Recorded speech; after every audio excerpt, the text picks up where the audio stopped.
আমরা সেদিন আগেই গুনার স্বীকৃতি দিয়ে দেব।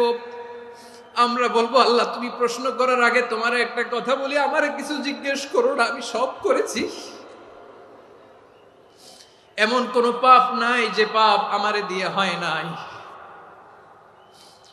তোমার রহমত দিয়ে তুমি জান্নাতে পাঠাবা, তোমার দয়ায় জান্নাতে যেতে চাই, আমল দিয়ে না। পারবেন বলতে? কিয়ামতের দিন আমরা বলবো, আল্লাহ আমার আমল দিয়ে জান্নাত চাই না, আমি তোমার দয়া দিয়ে জান্নাত চাই। তোমার দয়া ছাড়া আমার কোনো উপায় নাই। লিল্লাহি তাকবীর, নারায়ে তাকবীর, নারায়ে তাকবীর। মিজানুর রহমান আজারি সাহেবের আগমন পটুয়াখালীর পক্ষ থেকে। প্রিয় পটুয়াখালীবাসী, আপনারা কেমন আছেন সবাই? আমি তো দেখলাম যে গতকালই এসে আপনারা বসেছিলেন, কষ্ট হয় নাই? সারাদিন খাওয়া দাওয়া করতে পেরেছিলেন তো? নামাজগুলো সময় মতো পড়তে পেরেছেন? মাশাআল্লাহ, মাশাআল্লাহ। আল্লাহ তাআলা কবুল করুক, আমরা পড়ি আমিন। আপনারা শুনেছেন যে প্রতিটি বিভাগে আমরা একটি করে প্রোগ্রাম দিচ্ছি, একবার করে সফর করছি। তারই ধারাবাহিকতায় বরিশাল বিভাগের এই প্রোগ্রাম আমাদের মাসুদ ভাইয়ের কারণে বাধ্য হয়ে আমাকে পটুয়াখালীতে দিতে হয়েছে। মাসুদ ভাই এমন ভাবে ধরেছেন, রিকোয়েস্ট করেছেন, সেটাকে ডিনাই করার, রিজেক্ট করে দেওয়ার সুযোগ আর হয়নি। আলহামদুলিল্লাহ। খুব চমৎকার একটি শহর, অসাধারণ একটি নগরী। আমি উপর থেকে দেখছিলাম, খুব গোছানো, খুবই গোছানো সুন্দর একটি শহর, আলহামদুলিল্লাহ। আর পাশেই আছে আপনাদের বিশাল সমুদ্র সৈকত, যেখান থেকে সূর্যোদয় সূর্যাস্ত একসাথে দেখা যায়, ঠিক কিনা বলেন? বরিশাল বিভাগের প্রতি আগে থেকেই আমার আলাদা একটা টান, দুটো কারণে।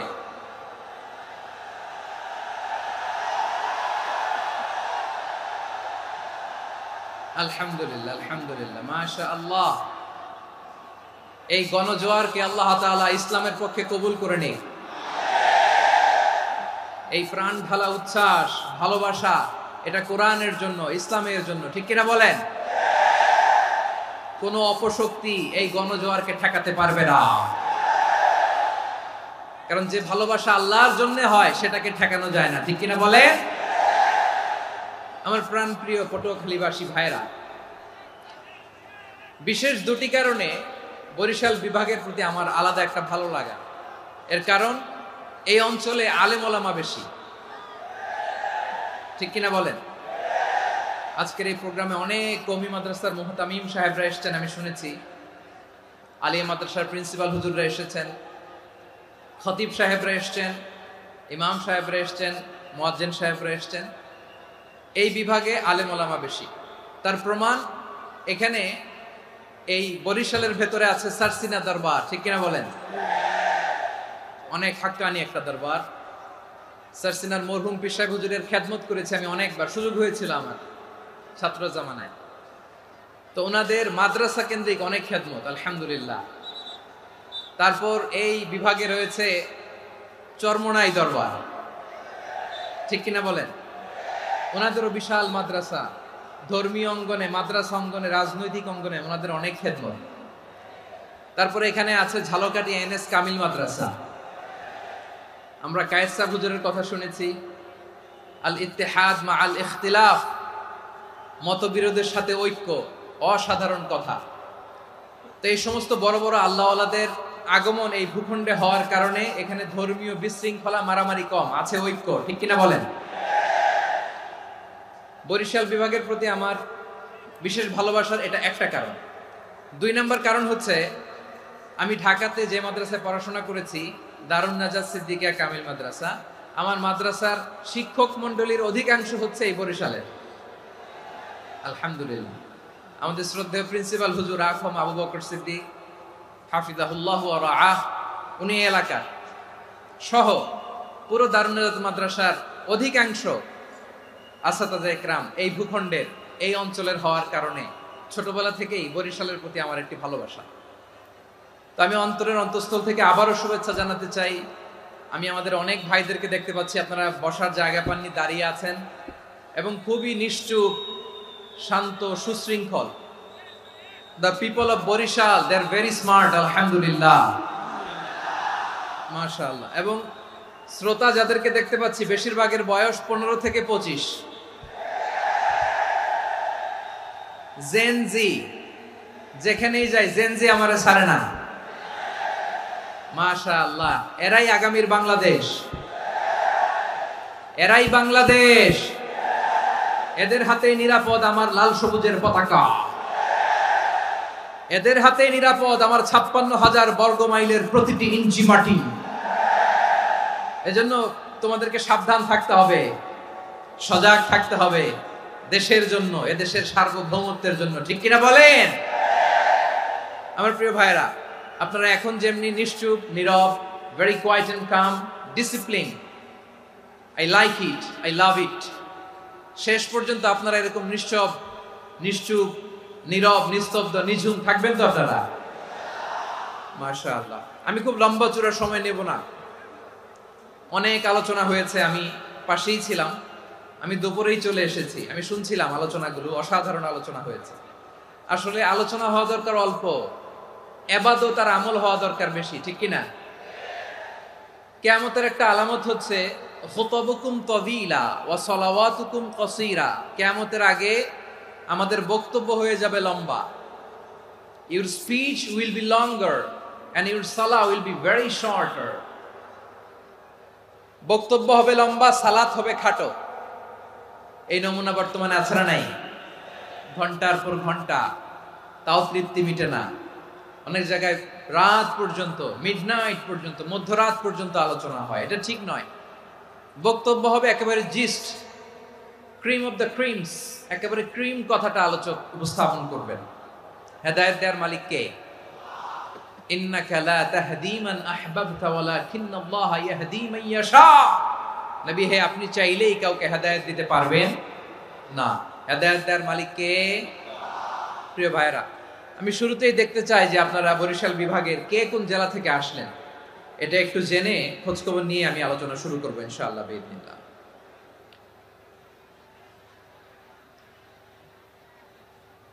প্রিয় ভাইরা,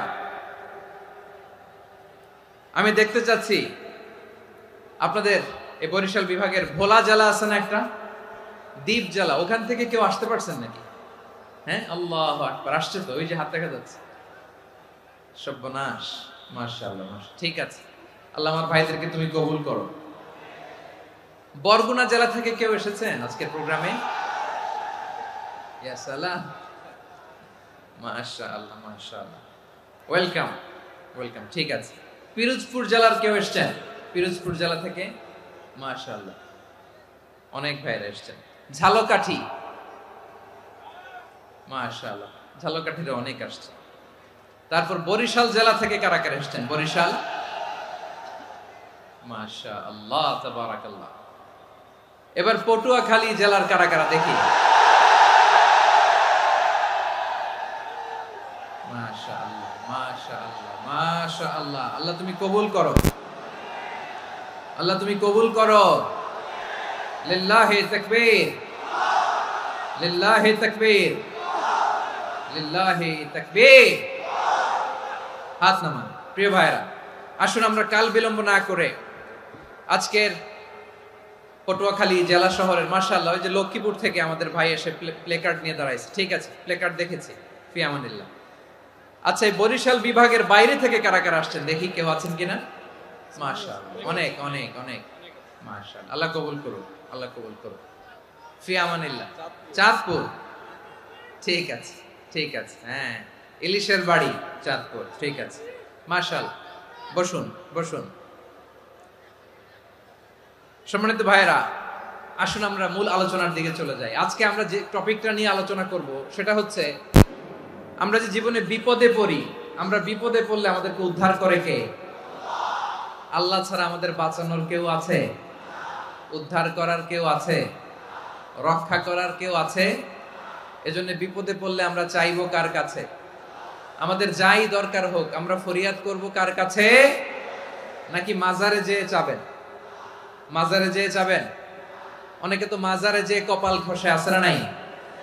মাজারে যেয়ে সন্তান চায়, আছে?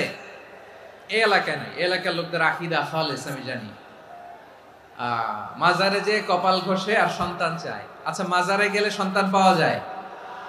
আচ্ছা, মাজারে না গেলে যদি বাচ্চা না হতো, গরু ছাগলের যে বাচ্চা হয় ওরা কোন মাজারে মানত করে বলেন?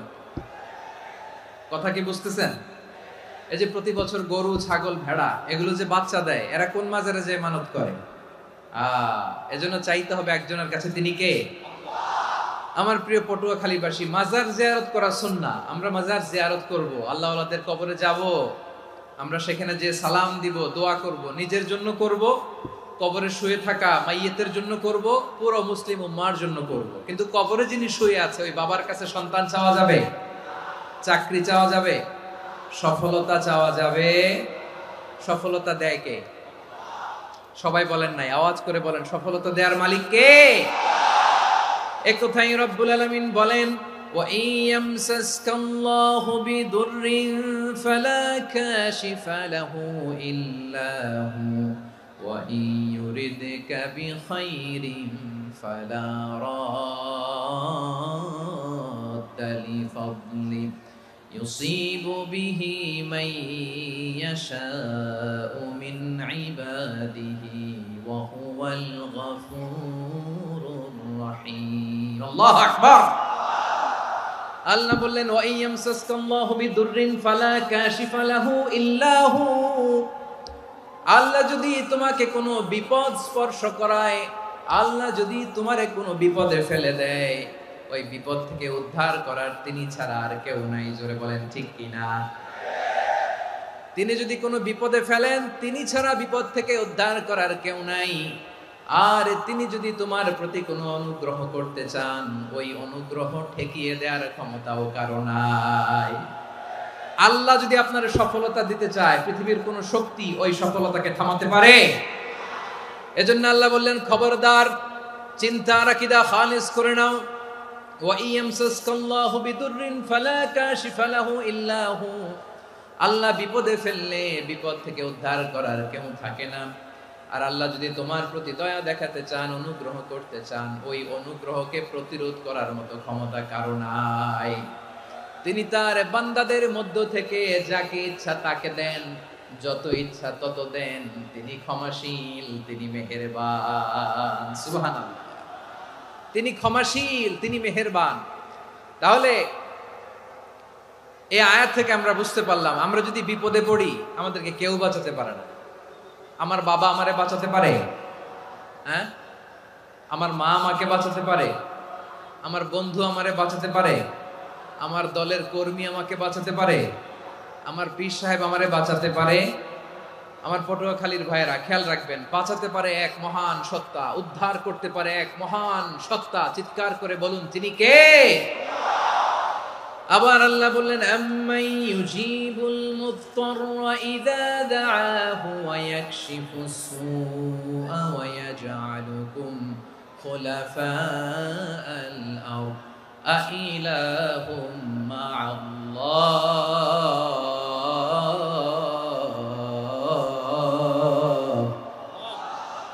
ক্বালিলাম মা তাযাক্কারুন। রব্বুল আলামিন বলেন, বিপদে পড়ে কাতর কণ্ঠে চিন্তাগ্রস্ত হয়ে যখন কেউ ফরিয়াদি হয়ে আল্লাহর ডাকে হাত তোলে, তখন এই ব্যক্তির ডাকে সাড়া দেয় কে? সবাই বলুন। কাতর কণ্ঠে বিপন্ন অবস্থায় আপনি যখন কেঁদে কেঁদে হাত তুলে আপনার দুঃখের কথা জানান, আপনি যখন ডাকেন তারে, তখন আপনার ডাকে সাড়া দেয় কে? আল্লাহ বলে, আমি সাড়া দেই। তোমাদের বিপদকে মুক্ত করে দেয় কে? ওই আল্লাহর সাথে কোনো উপাস্য আছে নাকি? কিন্তু খুব অল্প সংখ্যক লোকই তোমরা উপদেশ গ্রহণ করো। কথাটা কার? তাহলে বিপন্ন মানবতা যখন কাঁদে, মানুষ যখন বিপদে পড়ে নিরুপায় হয়ে ফরিয়াদ করে, তার ডাক শোনার কেউ নাই একজন ছাড়া। চিল্লায় বলেন তো, তিনি কে? এজন্য আমরা ফরিয়াদের হাত কার দিকে তুলব? প্রিয় পটুয়াখালী বলেন, ফরিয়াদের দুটো হাত আমরা কার দিকে তুলব? এবং খেয়াল রাখতে হবে, মাথার সাথে সেট করে নিতে হবে, আল্লাহ ছাড়া আমাকে উদ্ধার করার কেউ নাই। এই পৃথিবীতে কেউ আপন না প্রিয় ভাইরা। বিপদে পড়লে বোঝা যায় কেউ আপন না। আপন শুধু একজন মহান সত্তা, তিনি কে? এটা কি আপনারা খেয়াল রাখতে পারবেন? হ্যাঁ, বিপদে আপদে কেউ আমাদের বাঁচাতে পারে না, তরাতে পারে না, মুক্তি দিতে পারে না, উদ্ধার করতে পারে না, একমাত্র আমার প্রভু ছাড়া, আল্লাহ ছাড়া। চিল্লায় বলেন ঠিক কিনা? এবং প্রিয় পটুয়াখালীর ভাইয়েরা, মাথার সাথে এটা সেট করে নিতে হবে যে আমাদের পুরো জীবনটাই পরীক্ষা। পুরো জীবনটাই কি?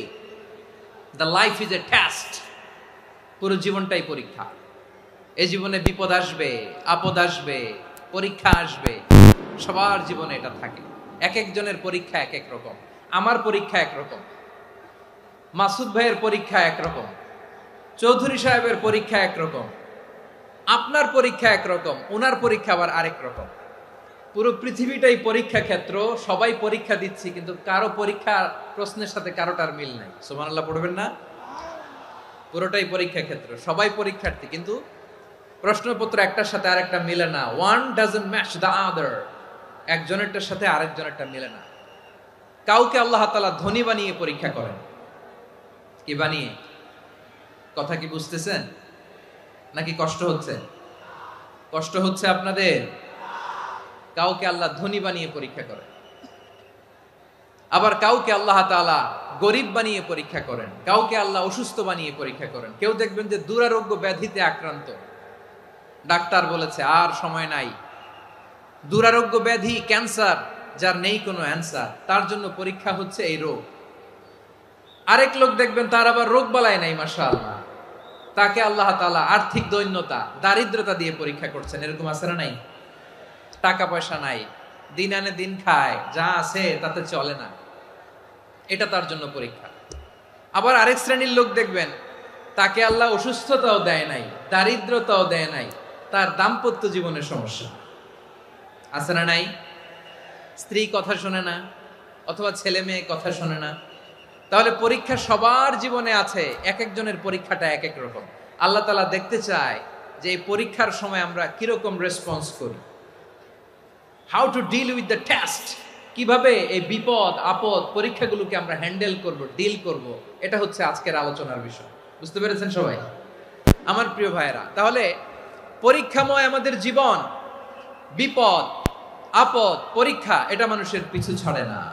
সবার জীবনে পরীক্ষা আছে। নবীদের জীবনেও পরীক্ষা ছিল। সাহাবারা জিজ্ঞেস করেছেন, ইয়া রাসূলুল্লাহ, আইয়ুন নাসি আশাদ্দু বালাআন ফিদ দুনিয়া, এই দুনিয়ার বুকে কাদের পরীক্ষা সবচেয়ে বেশি? বিশ্বনবী বলেছেন, আল আম্বিয়া। এই পৃথিবীতে সবচেয়ে বেশি পরীক্ষা আল্লাহ তাআলা নিয়ে থাকেন নবীদের। কাদের? নবীদের। সুম্মাল আমসাল ফাল আমসাল, এরপরে নবীদের পরের স্তরে যারা, তাদের পরীক্ষা। এরপরে তাদের পরের স্তরে যারা, তাদের পরীক্ষা। সিদ্দিকিনদের, শুহাদাদের, সালিহিনদের, আল্লাহওয়ালাদের। যার ঈমান যত মজবুত, তার জীবনে পরীক্ষাও তত বেশি। চিল্লায় বলেন ঠিক কিনা? তাহলে মুমিনরা, বিশ্বাসীরা, আমরা কি পরীক্ষা বিপদ আপদে ভয় পাই? হ্যাঁ, বিপদ দেখলে ভয় লাগে আপনাদের? ভয় লাগে? হ্যাঁ, না, মুমিনরা বিপদে ভয় পায় না, তারা হতাশ হয় না, সুবহানাল্লাহ, তারা নিরাশ হয় না। বিশ্বাসীরা হাল ছেড়ে দেয় না, তারা ভরসা রাখে একজনের উপর। চিল্লায় বলতে হবে তিনি কে? কারণ মুমিন জানে the grief isn't permanent, the test isn't permanent, the struggle in our life isn't permanent. আমাদের জীবনের দুঃখ, কষ্ট, স্ট্রাগল, এগুলো পার্মানেন্ট নয়। after every difficulties there is an ease. সব কষ্টের পরেই একটা সুখ আছে না নাই? রব্বুল আলামিন বলেন, ফা ইন্না মাআল উসরি ইউসরা, ইন্না মাআল উসরি ইউসরা, ভয় পেও না, চিন্তা করো না, কষ্টের সাথেই আমি রেখে দিয়েছি স্বস্তি। সুবহানাল্লাহ বলেন। মুমিন জীবনে বিপদ যত বেশি, কষ্ট যত বেশি, তার সামনে সফলতা তার চেয়েও বেশি। ঠিক কিনা বলেন? কারণ বিশ্বাসীরা জানে রাত্রি যত গভীর হয়, সুবহে সাদিকের সময় তত আগাতে থাকে। গর্ভবতী নারীর পেটের ব্যথা যত বাড়তে থাকে, ঘরে নতুন মেহমান আগমনের সময় ঘনাতে থাকে। মুমিনদের উপর বিপদ, অত্যাচার, আপদ, পরীক্ষা যত বাড়তে থাকে, কালেমার পতাকা উড্ডয়নের সময় কাছে আসতে থাকে। বিশ্বাসীদের এগুলো হিসাব মিলানো অনেক আগে, এগুলো অনেক আগে হিসাব মিলানো। দুঃখের আধার শেষে সুখের আলো মিটি মিটি হাসে, চিল্লায় বলেন ঠিক কিনা? দুঃখের আধার শেষে আলোর প্রভাত হাসে, হতাশার কালো মেঘে যায় গো ভেসে, হতাশার কালো মেঘে যায় গো ভেসে। দুঃখের আধার শেষে আলোর প্রভাত হাসে, হতাশার কালো মেঘে যায় গো ভেসে, হতাশার কালো মেঘে যায় গো ভেসে। কোরআনে দুঃখের আধার শেষে আলোর প্রভাত হাসে, হতাশার কালো মেঘে যায় গো ভেসে, হতাশার কালো মেঘে যায় গো ভেসে। ঠিক কিনা বলেন? দুঃখ যত বেশি, পরীক্ষা যত বেশি, কষ্ট যত বেশি, সুখের সময় তত কাছাকাছি, চিল্লায় বলতে হবে ঠিক কিনা? এজন্য মুমিন জীবনে পরীক্ষা বেশি, মুমিনদের হতাশা নাই। মুমিনরা নিরাশ হয় না, হতাশ হয় কাফিররা। মুমিনরা কখনো হাল ছেড়ে দেয় না, মুমিনরা ভরসা রাখে একজনের উপর, তিনি কে? তাহলে আমার প্রিয় পটুয়াখালীবাসী, বিপদ থাকবে, পরীক্ষা থাকবে, এই বিপদ থেকে আমাদেরকে উদ্ধার করবেন একজন, তিনি কে? আমরা শুধু আল্লাহর উপরই ভরসা রাখবো। রাজি আছেন তো? চাইবো একজন সত্তার কাছে, আওয়াজ করে বলুন তিনি কে? একজন সত্তার কাছে চাইবে। বিশ্বনবী ওনার চাচাতো ভাই আব্দুল্লাহ ইবনে আব্বাস রাদিয়াল্লাহু তাআলা আনহুকে বললেন, ইয়া আব্দুল্লাহ ইবনে আব্বাস, হে আব্দুল্লাহ ইবনে আব্বাস, ইদা সাআলতা ফাসআলিল্লাহ, যখন চাইবে আল্লাহর কাছে যাও। ও আব্দুল্লাহ, যখন চাইবা আল্লাহর কাছে চাও। ওয়া ইদা ইসতাআনতা ফাসতাইন বিল্লাহ, যখন সাহায্য চাইবা আল্লাহর কাছে ফরিয়াদ করো। জেনে রেখো ও আব্দুল্লাহ, ওয়া'লাম আন্নাল উম্মাতা লাউ ইজতামাআত আলা আন ইয়ানফাউকা বিশাইইন লাম ইয়ানফাউকা ইল্লা বিশাইইন ক্বাদ কাতাবাহু আল্লাহু লাক। ও আব্দুল্লাহ, জেনে রেখো, মনে রেখো, গোটা বিশ্বের সবাই মিলে যদি তোমার উপকার করতে চায় ততটুকুই তারা করতে পারবে যতটুকু আল্লাহ তোমার নসিবে সেটা লিখে রেখেছে। ঠিক কিনা বলেন? আর যদি গোটা বিশ্বের সবাই মিলে তোমার বিরুদ্ধে কনস্পাইরেসি করে, ষড়যন্ত্র করে, গোটা বিশ্বের সবাই মিলেও যদি তোমার ক্ষতি করতে চায় ততটুকুই শুধু পারবে যেটা আল্লাহ তোমার জন্য বরাদ্দ রেখেছে। যতটুকু আল্লাহ তাআলা তোমার জন্য বরাদ্দ রেখেছে অতটুকুই ক্ষতি করতে পারবে, আর এক চুল বেশিও করতে পারবে না, কমও করতে পারবে না। চিল্লায় বলেন ঠিক কিনা? এজন্য আমরা চাইবো কার কাছে? সবাই বলেন নাই, আওয়াজ করে বলেন কার কাছে? সব সময় আমরা আল্লাহর কাছে চাইবো, বিপদে আপদে, সুখে দুঃখে, সচ্ছল অবস্থায় অসচ্ছল অবস্থায়, পরাজয়ের সময় বিজয়ের সময়, সব সময় আমরা ভরসা রাখবো কার উপর? সবাই বলুন। একদল লোক আছে যারা বিপদে পড়লে আল্লাহরে ডাকে, আছে না নাই? পটুয়াখালীতে মাশাআল্লাহ নাই। বিপদ আসলে আল্লাহরে ডাকে, বিপদ নাই আল্লাহও নাই। বিপদে পড়লে নামাজ পড়ে, বিপদও নাই নামাজও নাই। বিপদে পড়লে জিকির করে, বিপদ যখন চলে যায় ওদের জিকিরও বন্ধ হয়ে যায়। এরকম আছে না নাই? কিছু লোক দেখবেন পরীক্ষা আসলে নামাজ পড়ে, আছে আছে। জেনজি আওয়াজ করো, এরকম আছে? এই কমন পড়ে গেছে, কমন পড়ছে। দেখবেন পরীক্ষার সময় নামাজ পড়ে, পরীক্ষাও নাই নামাজও আছে। এরকম কিছু লোক আছে অসুস্থ হলে আল্লাহরে বড্ড ভালোবাসে, আল্লাহরে খুব ডাকে। অসুস্থ হইলে অসুস্থতাও নাই, আল্লাহ স্মরণও নাই। দেখবেন কিছু লোক নির্বাচন আসলে খুব আল্লাহওয়ালা হয়ে যায়, তখন দেখবেন মাথার মধ্যে হেজাব লাগায়, পাঞ্জাবি লাগায়, আল্লাহওয়ালা হয়ে যায়। নির্বাচনও নাই, এরপরে আল্লাহর কথাও নাই। আছে না নাই? না, এরকম হওয়া যাবে না। সব সময় আমরা আল্লাহরে ডাকবো, বিপদে আপদে সব সময় ভরসা রাখবো আমরা একজনের উপর। আওয়াজ করে বলেন তিনি কে? এ কথায় আল্লাহ তাআলা আমাদের চোখে আঙ্গুল দিয়ে জানিয়ে দিলেন, ফাইদা রাকিবু ফিল ফুলকি দা'াউল্লাহ মুখলিসিনা লাহুদ্দিন فلما نجاهم إلى البر إذا هم يشركون আল্লাহ বলে একদল লোক আছে তারা যখন নৌযানে চড়ে জলযানে চড়ে সাগরের মধ্যে যখন জাহাজে চড়ে লঞ্চে চড়ে তারা যখন তুফানের সম্মুখীন হয় তখন তারা আল্লাহরে বড্ড বেশি ডাকে একান্ত ভাবে ডাকে বিশুদ্ধ চিত্তে ডাকে আবার তুফান থেকে তাদেরকে সেফ জোনে নিয়ে নিরাপদ জোনে নিয়ে যখন বন্দরে আমি আল্লাহ তাদেরকে ভিড়িয়ে দেই ওই লোকগুলো আবার আমি আল্লাহর সাথে শিরিক করে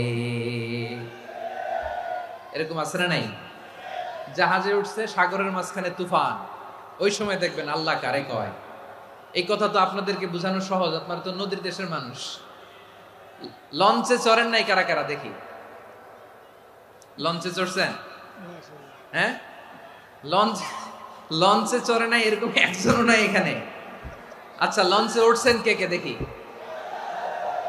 মাশাআল্লাহ মাশাআল্লাহ মাশাআল্লাহ ঠিক আছে আপনাদের বোঝানো সহজ আচ্ছা লঞ্চে উঠে তুফানের সম্মুখীন হয়েছেন জলোচ্ছ্বাস সবাই মাশাআল্লাহ তো এই ওয়াজ তো আপনাদের মুখস্থ ঠিক কিনা বলেন আমার বলার দরকার নাই বলেন মাঝ নদী তুফান জলোচ্ছ্বাস জলের মধ্যে উচ্ছ্বাস ঢেউ টর্নেডো সাইক্লোন মেঘের ঘনঘটা পরিবেশ ঘুটঘুটে অন্ধকার লঞ্চ একবার এদিকে আরেকবার ওইদিকে ভিতরে কি অবস্থা হয় বলেন তো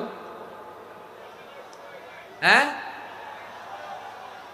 তখন মুসলিম আল্লাহর ডাকে হিন্দু আল্লাহর ডাকে ঠিক কিনা বলেন আস্তিক আল্লাহর ডাকে নাস্তিক আল্লাহর ডাকে ঠিক কিনা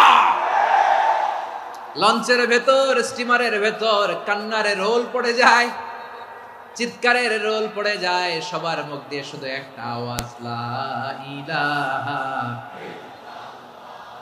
লা ইলাহা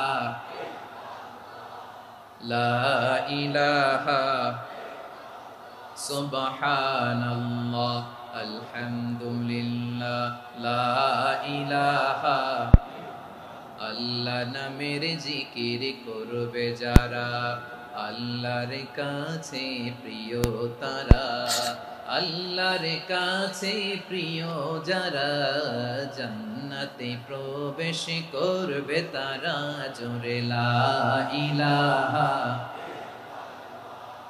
লা ইলাহা ইল্লাল্লাহ লা ইলাহা ইল্লাল্লাহ মুহাম্মাদুর রাসূলুল্লাহ সাল্লাল্লাহু আলাইহি ওয়াসাল্লাম আমার প্রিয় পটুয়াখালীবাসী তাহলে লঞ্চের ভেতরে যখন আমরা তুফানের মধ্যে পড়ি তখন সবাই মিলে আমরা একটা নামের জিকির করি নামটা কার মুসলমানেরাও ডাকে হিন্দুরাও ডাকে আস্তিকও ডাকে নাস্তিকও ডাকে সবাই ডাকে একজনকে তিনি কে আবার দেখবেন ওই আল্লাহ তুফানের পরে ঝড়ের পরে ওই লঞ্চটাকে যখন সদর ঘাটে ফিরিয়ে দেয় আবার আমরা নাফরমানি শুরু করে দেই সে কোথায় আল্লাহ বললেন ফাইদা রাকিবু ফিল ফুলকি দা'আল্লাহ মুখলিসিনা লাহুদ্দিন فلما نجاهم إلى البر إذا هم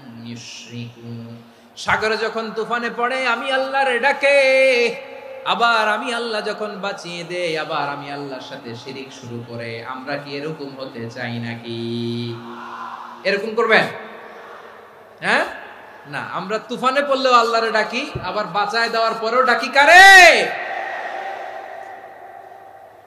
আল্লাহকেই ডাকি বিমানের মধ্যে মাঝে মাঝে দেখবেন যে এয়ার টার্বুলেন্স হয় জানেন এয়ার টার্বুলেন্স জানেন তো মাঝে মাঝে বিমানটা বাউন্সিং করে বাম্পি ভেরি বাম্পি ওয়েদার শুনেন নাই 40,000 ফিট উপরে যখন থাকে তখন পাইলট মাঝে মাঝে বলে dear passengers ladies and gentleman right now we are flying 40,000 feet above the ground and we are passing very air turbulence very heavy air turbulence right now please fasten your seat belt দেখবেন মাঝে মাঝে বলে যে ভদ্র মহিলা ভদ্র মহোদয়গণ আমরা 40,000 ফিট উপর দিয়ে যাচ্ছি আর এয়ার টার্বুলেন্স ফেস করছি মেহেরবানি করে আল্লাহর রাস্তে সিট বেল্ট বাঁধুন তখন বিমানটা এরকম বাউন্সিং করে শেকিং করে আপনারা মুখোমুখি হয়েছেন ইদানিং এই এয়ার টার্বুলেন্স বেড়ে গিয়েছে গত বছর আমার ইন্টারন্যাশনাল অনেকগুলো ফ্লাইট ছিল, তো আমি দেখলাম যে আগের ফ্লাইটগুলোর তুলনায় এখন এয়ার টার্বুলেন্স খুব বেশি।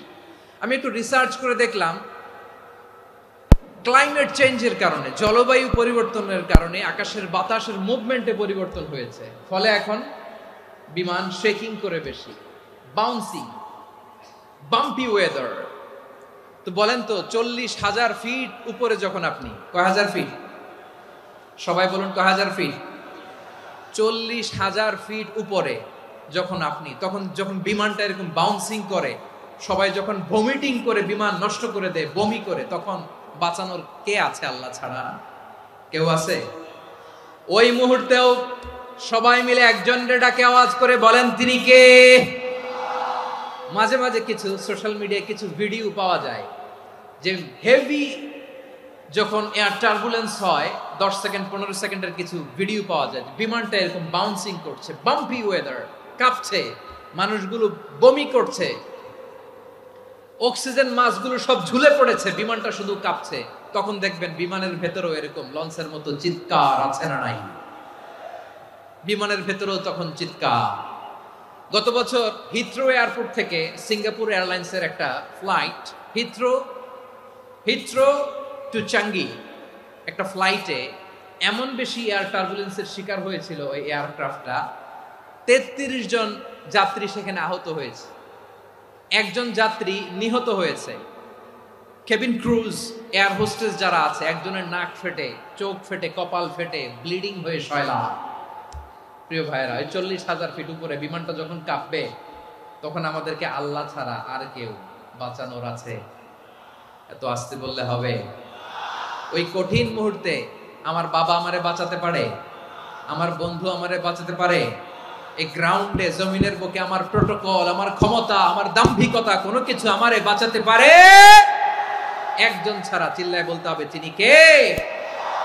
সে আল্লাহ বললেন, গোলাম আমি বিপদের সময় ঠিকই তোমাদের বাঁচিয়ে দেই। ওই বিমানের ভেতরে 40,000 ফিট উপরে যখন তোমরা এয়ার টার্বুলেন্সের শিকার হও, তখন নাস্তিকও আল্লাহরে ডাকে, হিন্দু আল্লাহরে ডাকে, জোরে বলেন ঠিক কিনা? আবার বিমানটা যখন শান্ত হয়ে যায়, একটু পরেই বিমানের স্ক্রিনের মধ্যে হিন্দি সিনেমা খোঁজে। বিমানের স্ক্রিনে কিন্তু বিশাল ওখানে আফলাম ফিল্মের একেবারে বোঝাই করা। বিমানটা শান্ত হলে আবার হিন্দি সিনেমা দেখা শুরু করে। একটু আগে ডাকছিল কারে? দেখবেন বাংলাদেশে আমাদের ক্রিকেটাররা যখন অন্য কোনো দেশের সাথে খেলে, অনেক সময় এমন হয় বল বাকি একটা, রান দরকার 6টা। বল বাকি কয়টা? পটুয়াখালী বোঝে নাই বোধহয়। বল বাকি কয়টা? রান দরকার। আপনি দেখবেন ক্যামেরাম্যান তখন গ্যালারিতে খালি দেখায় দর্শকদের যে কি অস্থিরতা। হিপ হপ স্টাইলের মেয়েটা, যে মেয়েটার ওড়না এতক্ষণ ছিল গলায়, এতক্ষণ কই ছিল, ওই মেয়েটা দেখবেন ওড়নাটা টেনে মাথায় দিয়ে এরকম মুনাজাত ধরতেছে, আল্লাহ আল্লাহ, একটা সক্কা, আল্লাহ আল্লাহ, আমার লাল সবুজের পতাকারে তুমি অপমানিত কইরো না আল্লাহ, ইন্ডিয়ার সাথে আমাদের খেলা, আল্লাহ আল্লাহ, একটা সক্কা, একটা। পুরো খেলা জুড়ে এই মেয়ের ওড়না ছিল গলায়, কিন্তু যখন 1 বলে 6 রান দরকার, ওড়না চলে আসছে কোথায়? মাথায়। আবার মুনাজাত আছে না নাই? ঠিকই বাংলাদেশের দামাল ছেলে এমন এক শট মারলো, বল চলে গেল স্টেডিয়ামের বাইরে, ছক্কা, জিতে গেলাম আমরা। পুরো স্টেডিয়াম জুড়ে চিৎকার, হই হুল্লোড়, মৌজ মাস্তি। যেই মেয়েটা মাথার মধ্যে ওড়না দিয়ে এতক্ষণ সুবহানাল্লাহ সুবহানাল্লাহ বলে আল্লাহর কাছে দোয়া করেছে, ওই মেয়ে এখন আবার ওড়না ফেলে দিয়ে নাচা শুরু করে দিয়েছে। তাহলে আল্লাহর ভয়, আল্লাহর প্রতি আস্থা, বিশ্বাস, ভালোবাসা, এটা কি ক্ষণিকের জন্য? মানে আমার যখন লাগবে তখন আল্লাহরে ইউজ করবো নাকি? হ্যাঁ, বিপদে আপদে, সুখের সময় দুঃখের সময়, সচ্ছল অসচ্ছল অবস্থায় বিশ্বাসীরা ভরসা রাখে একজনের উপর। চিৎকার করে বলো পটুয়াখালী তিনি কে? সে আল্লাহ বললেন, গোলাম মনে করো না জাহাজ থেকে সদরঘাটে ভিড়িয়ে দিলাম, তুমি নিরাপদ হয়ে গেছো। মনে করো না 40,000 ফিট থেকে সেফ ল্যান্ডিং এর পরে এয়ারপোর্টে নেমে গেলেই তুমি নিরাপদ হয়ে গেছো। ও মিয়া, বিপদ কি শুধু সাগরে আর আকাশে? ঘরের বিপদও ঘরের ভেতরও বিপদ আসতে পারে কি পারে না। এজন্য সূরা মুলক আল্লাহ বললেন আমিনতুম মান ফিস সামাই আন ইয়াখসিফা বিকুমুল আরদা ফাইযা হিয়া তামুর। তোমরা কি ভাবছো তোমরা নিরাপদ? সাগরের মধ্যে তুফান, আল্লাহ আল্লাহ ডাকলাম, সদরঘাটে যেয়ে পড়ছি, পয়সা গেছেন তো আপনি। আর পাবে আপনারে আল্লাহ, আল্লাহর তো সাগরের মাঝখানে তো আল্লাহ আপনারে পাইছিল, আর তো পাবে না। আর পাবে আপনারে? আর আল্লাহ ধরতে পারবে আপনারে? ঘরের ভেতরও বিপদ দিয়ে আটকাতে পারে কে? 5 স্টার 7 স্টার হোটেলের ভেতরও আমাকে বিপদের মধ্যে ফেলে দিতে পারেন কে? আল্লাহ বললেন তোমরা কি ভেবেছো তোমরা নিরাপদ? আমি চাইলে ল্যান্ডস্লাইডস, ভূমি ধস দিয়ে 1 লক্ষ 1 মুহূর্তে নিয়ে যেতে পারি। এক সুনামি দিয়ে থাপ্পড় মেরে 3 লক্ষ সাগরের ভেতরে ঢুকায় দিতে পারি। 1 সেকেন্ডও লাগে না আমার। أم أمنتم من في السماء أن يرسل عليكم حاصبا فستعلمون كيف نذير। আল্লাহ চাইলে আকাশ থেকে পাথর বৃষ্টি নাজিল করতে পারেন কি পারেন না? এই মুহূর্তে এখানে ভূমিকম্প দিতে পারেন কি পারেন না? আচ্ছা, ভূমিকম্প যখন হয় আমাদের কারো হুঁশ থাকে? আপনি মনে করছেন আমরা সাধারণ মানুষ, আমরা দৌড় দেই, আর প্রেসিডেন্ট প্রধানমন্ত্রী ওনারা বুঝি খাটে শুয়ে থাকে? কথা বুঝে নাই বোধহয়। ভূমিকম্প, আর্থকোয়েক যদি হয়, বাঁচার জন্য আমরা কি করি? হয় খাটের তলায়, ডাইনিং টেবিলের নিচে, উপরে শক্ত কিছু আছে এটার নিচে, অথবা ঘর থুইয়া দেও দৌড়। তো প্রধানমন্ত্রী উনি কি করে? প্রেসিডেন্ট উনি কি করে? হ্যাঁ, উনি খাটের মধ্যে যে শুয়ে থাকে নাকি? উনিও দৌড়, সাধারণ মানুষও দৌড়, প্রধানমন্ত্রীও দৌড়, বাড়িওয়ালাও দৌড়, ভাড়াটিয়াও দৌড়, সবাই দৌড়। নাকি ভাড়াটিয়ারা বাড়ি থুইয়া দৌড়, বাড়িওয়ালারা আর বেরোয় না? এরকম না। তাহলে যে কোনো মুহূর্তে ভূমিকম্প দিয়ে নাস্তানাবুদ করতে পারে কে? আমার প্রিয় ভাইয়েরা, আমরা নিরাপদ নই, আমরা তার দয়ায় বেঁচে আছি। কার দয়ায়? এজন্য আল্লাহ বললেন গোলাম, যে কোনো মুহূর্তে বিপদ দিয়ে তোমাদেরকে নাস্তানাবুদ করতে পারি। বিশ্বাসী বলে যদি নিজেকে দাবি করো, সব সময় ডাকতে হবে একজন সত্তাকে। বলেন তিনি কে? এই কথা ক্লিয়ার? এই সবগুলো উদাহরণ শেষে সবার কাছে ক্লিয়ার হয়েছে না যে বিপদ থেকে, আপদ থেকে, পরীক্ষা থেকে, ক্যালামিটি থেকে আমাদেরকে কেউ বাঁচাতে পারে না একজন সত্তা ছাড়া। আবারও বলেন তো তিনি কে? ক্লিয়ার? হ্যাঁ, সবাই বুঝতে পারছেন? আচ্ছা, এবার আমরা দেখি বিষ্ণু ইসা ইসলামের জীবনে বিপদ আপদ ছিল কিনা। উনি বিপদ আসলে কিভাবে ডিল করতেন, বিপদ আসলে কোন দোয়া পড়তে হয়, কিভাবে ফরিয়াদের হাত উত্তোলন করতে হয়, কিভাবে রবের দরবারে নতজানু হয়ে ফরিয়াদ করতে হয়, এটা জানার দরকার আছে না নাই? আসুন আমরা বিষ্ণুনবীর জীবনী থেকে দেখি বিপদ আসলে উনি কি করতেন। বিপদ আসলেই প্রথমে বিষ্ণু ইসা ইসলাম একটা দোয়া পড়তেন। কি পড়তেন? তিনি পড়তেন ইন্না লিল্লাহি ওয়া ইন্না ইলাইহি রাজিউন। নিশ্চয় আমরা আল্লাহর জন্য, নিশ্চয় আমরা কার দিকে ফিরবো ভাই? আবার কার দিকে ফিরবো? আওয়াজ করে বলুন তো, আমরা এসেছি কার কাছ থেকে, আবারও ফিরে যাব কার কাছে? এজন্য বিষ্ণুই পড়ছেন ইন্না লিল্লাহি ওয়া ইন্না ইলাইহি রাজিউন। নিশ্চয় আল্লাহর জন্য, ওই আল্লাহর দিকেই আমরা ফিরে যাব। তারপরে বিশ্বনবী পড়তেন আল্লাহুম্মা আজুরনি ফি মুসিবাতি ওয়াখলুফ লি খায়রাম মিনহা।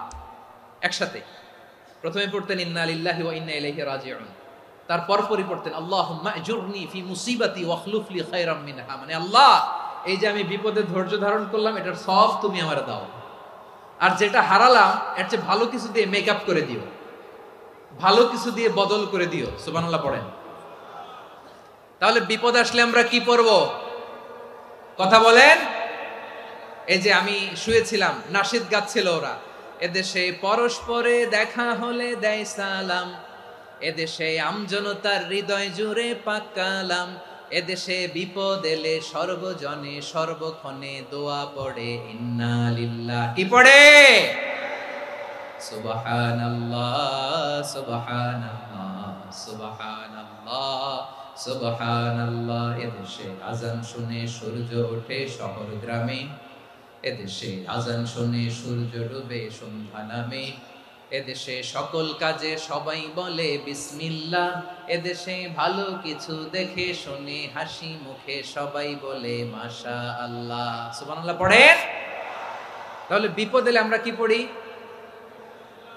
কথা বুঝলে সবাই উত্তর দিতে হবে। বিপদ এলে কি পড়ি? তাহলে বিপদ এলেই আমরা এখন থেকে ইন্না লিল্লাহ পড়বো, নাকি হাই হুতাশ করবেন? একদল আছে হাই হুতাশ করে, হায় আল্লাহ রে মোর কি হইল রে, মুই কি হরমু রে, মুই কমবে জামু রে, আছে না নাই? এরকম বিলাপ করতে নিষেধ করেছেন বিশ্বনবী। কি করব, কই যাব, কি হবে, হায় হায়, এরকম হাহুতাশ আছে না নাই? বিশ্বাসীরা হাহুতাশ করে না, তারা ইন্না লিল্লাহ পড়ে। কি পড়ে মনে থাকবে?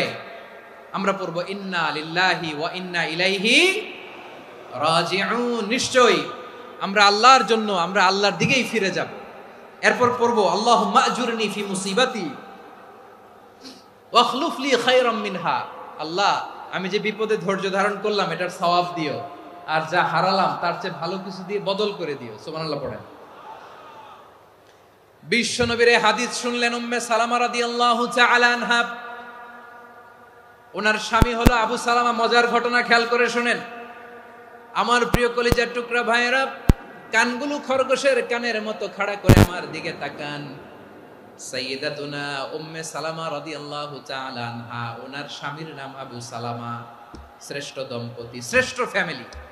প্রথমে হিজরত করেছিলেন হাবাসায়, পরে হিজরত করেছেন মদিনায়। উহুদ যুদ্ধের পরে ওনার স্বামী আবু সালামা ইন্তেকাল করলো, শহীদ হলো। সুবহানাল্লাহ পড়েন। যখন আবু সালামা ইন্তেকাল করলো, উম্মে সালামা রাদিয়াল্লাহু তাআলা আনহা কেঁদে কেঁদে হয়রান। আর নবীর শিখানো বাণী অনুযায়ী তিনি বারবার পড়ছিলেন ইন্না লিল্লাহ। কি পড়ছিলেন? মুই কই জামু, কি হরমু, এগুলো বলে নাই। কি বলছে? ইন্না লিল্লাহ। যেহেতু বিশ্বনবী বলেছেন কেউ যদি বিপদের প্রথম ধাক্কায় পড়ে ইন্না লিল্লাহি ওয়া ইন্না ইলাইহি রাজিউন, আল্লাহুম্মা আজুরনি ফি মুসিবাতি ওয়াখলুফ লি খায়রাম মিনহা, তাহলে এই বিপদে যে সে যা হারালো তার চেয়ে শ্রেষ্ঠ কিছু দিয়ে আল্লাহ তার বদল দিয়ে দিবে। এই হাদিস শুনে উম্মে সালামা রাদিয়াল্লাহু তাআলা আনহা ওনার প্রাণ প্রিয় স্বামী আবু সালামার ইন্তেকালের পরে চোখের পানি ছাড়ে আর পড়ে ইন্না লিল্লাহি ওয়া ইন্না ইলাইহি রাজিউন, আল্লাহুম্মা আজুরনি ফি মুসিবাতি ওয়াখলুফ লি খায়রাম মিনহা। বারবার এই দোয়া পড়ে চোখের পানি ছাড়ে, এই দোয়া পড়ে চোখের পানি ছাড়ে। আর মনে মনে বলে আবু সালামার মতো ভালো মানুষ মদিনাতে নাই, আবু সালামার চেয়েও ভালো মানুষ মদিনাতে নাই। তার চেয়ে ভালো মানুষ কি করে আল্লাহ তাআলা আমারে দিবে? তার চেয়ে ভালো মানুষ তো আমি মদিনাতে দেখি না। চোখের পানি দিয়ে বুক ভাসায় আর নবীর হাদিসের উপর আমল করে পড়ে ইন্না লিল্লাহি ওয়া ইন্না ইলাইহি রাজিউন, ইন্না লিল্লাহি ওয়া ইন্না ইলাইহি রাজিউন। পড়তে পড়তে চোখের পানি ছাড়ে আর চিন্তা করে বিশ্বনবী বললেন এই দোয়া পড়লে যেটা হারালাম তার চেয়ে ভালো কিছু দিয়ে আল্লাহ পুরস্কার দেয়। আবু সালামার চেয়ে ভালো মানুষ মদিনার মধ্যে আর কে হতে পারে? কি আজীব তামাশা, কি অবাক করা ঘটনা। কিছুদিন পরে দেখা গেল সাইয়্যিদুল মুরসালিন রাহমাতাল লিল আলামিন স্বয়ং বিশ্ব নবী উম্মে সালামাকে বিয়ের প্রস্তাব পাঠিয়েছে। স্বয়ং বিশ্ব নবী উম্মে সালামা রাদিয়াল্লাহু তাআলা আনহাকে বিয়ের প্রস্তাব পাঠিয়েছেন। উনি রাজি হয়ে গেলেন, বিয়ে হয়ে গেল। উনি হয়ে গেলেন উম্মুল মুমিনিন, আমাদের মা, পুরো মুসলিম উম্মার মা। চিৎকার করে বলেন আল্লাহু আকবার। তাহলে আমার প্রাণ প্রিয় ভাইয়েরা, বিপদে পড়লে আমরা পড়বো ইন্না লিল্লাহি ওয়া ইন্না ইলাইহি রাজিউন, আল্লাহুম্মা আজুরনি ফি মুসিবাতি ওয়াখলুফ লি খায়রাম মিনহা। পড়বেন? পড়বেন না? যারা যারা বিপদ আসলে এই দোয়াটা পড়বেন এখন থেকে আওয়াজ করে ইনশাআল্লাহ বলেন। যা হারাইছেন তার চেয়ে শ্রেষ্ঠ জিনিস দিয়ে বদলা দিবে কে? বিশ্বাস হয়? একটু সন্দেহ লাগে মনে হয়, একটু সন্দেহ আছে? যাদের বিশ্বাস হবে তাদের কি আল্লাহ উত্তম বদলা দিবে, ঠিক কিনা বলেন? তাহলে বিপদে পড়লেই প্রথমে আমরা এটা পড়ব। দোয়াগুলো যদি এখন মুখস্থ না হয়, এই যে রেকর্ডিং হচ্ছে, পেয়ে যাবেন, কালকেই পেয়ে যাবেন। শুনে শুনে মুখস্থ করবেন। আমার মায়েরা, আমার বোনেরা, আপনাদের জন্য 3টি মাঠের অ্যারেঞ্জমেন্ট করা হয়েছে, আমি জানি। আপনারাও এই দোয়াগুলো পড়বেন, আপনার স্বামীকে শেখাবেন, সন্তানকে শেখাবেন, আপনার পুরো পরিবারটাকে জান্নাতের টুকরো বানিয়ে দিবে কে? তাহলে বিপদ আসলে প্রথমে কি পড়তে হবে এটা জেনে গেলাম। এরপরে বিপদ আসলে নিজেকে কি করে আল্লাহর কাছে সঁপে দিতে হয় এটাও জানার দরকার আছে না নাই? বিপদে প্রথমে ইন্না লিল্লাহ পড়লাম, ধৈর্য ধারণ করলাম, বিপদ থেকে উদ্ধারের সর্বোচ্চ চেষ্টা করলাম। আমার কাজ যখন শেষ তখন আমি আমার এই বিষয়টা আল্লাহর কাছে সঁপে দিব। কার কাছে সুপর্দ করব? কার কাছে? বিপদে বললে কেমন করে নিজেকে আল্লাহর কাছে সঁপে দিতে হয়, আসুন সাইয়েদনা ইব্রাহিম আলাইহিস সালামের জীবনী থেকে জানি। আল্লাহর খলিল ইব্রাহিম আলাইহিস সালাম আমাদের মতো সমাজ ব্যবস্থা পায় নাই। আমরা জন্মের পরে আমাদের কানের ভেতরে আজান দিয়েছে কে? একামত দিয়েছে কে? আমাদের বাপ দাদারা আমাদের কানে আজান দিয়েছে কি? দেয় নাই। আমাদের জন্মের পরেই তো আজান, একামত, বাড়ির পাশে মসজিদ, প্রতিদিন আজান, জুমার খুতবা, প্রতি মাসে মাসে তাফসিরুল কোরআন মাহফিল, মসজিদ, মিনারা, অভাব নাই। ঠিক কিনা বলেন? আপনি যেই সুন্দর ইসলামিক এনভায়রনমেন্ট পেয়েছেন, আমাদের ইব্রাহিম খলিল উনিও কি এরকম পেয়েছিলেন? হ্যাঁ, উনি জন্মের পর পরে ওনার কানে আজান দিছে কেউ? আমার প্রিয় ভাইরা, আগা গোড়া একটা শিরকি পরিবেশ উনি জন্মগ্রহণ করেছেন। উনি ছাড়া ওই তল্লাটে একজনও আল্লাহর উপর বিশ্বাসী নাই। কল্পনা করতে পারেন? গোটা তল্লাটে, গোটা দেশে বিশ্বাসী মুমিন, আল্লাহর উপর বিশ্বাস স্থাপনকারী কয়জন? সবাই বলেন কয়জন? বাকি সব মুশরিক। বাকি সব মুশরিক নিজের সাথে নিজে শক্ত বোঝাপড়া করে, অ্যানালজি করে, সেলফ কনভারসেশন করে উনি মহা সত্যের সন্ধান পেয়েছে। উনি আকাশের তারা দেখে ভাবে মনে হয় এটাই আমার খোদা, পরে দেখে তারা নাই, মনে মনে বলে না তাইলে এটা না। আবার চাঁদ দেখে বলে চাঁদটা বড় মায়া লাগে, মনে হয় এটাই আমার রব, পরে দেখে চাঁদও নাই, কয় না এটা না। এরপরে দ্বীপ প্রহরের জলজলে সূর্যটা খাঁ খাঁ করে গোটা পৃথিবীটারে রৌদ্র দিয়ে তাতিয়ে রাখে। তিনি ভাবলেন মনে হয় এটাই আমার রব, কারণ এটাই তো সবচেয়ে বড়। কিন্তু বিকেল বেলা ওই সূর্যটাও যখন চলে যায়, সাইয়েদনা ইব্রাহিম বলে না এটাও তো নাই, আমার খোদা যদি আমারে ছেড়ে চলে যায়, বিপদে পড়লে আমারে উদ্ধার করবে কে?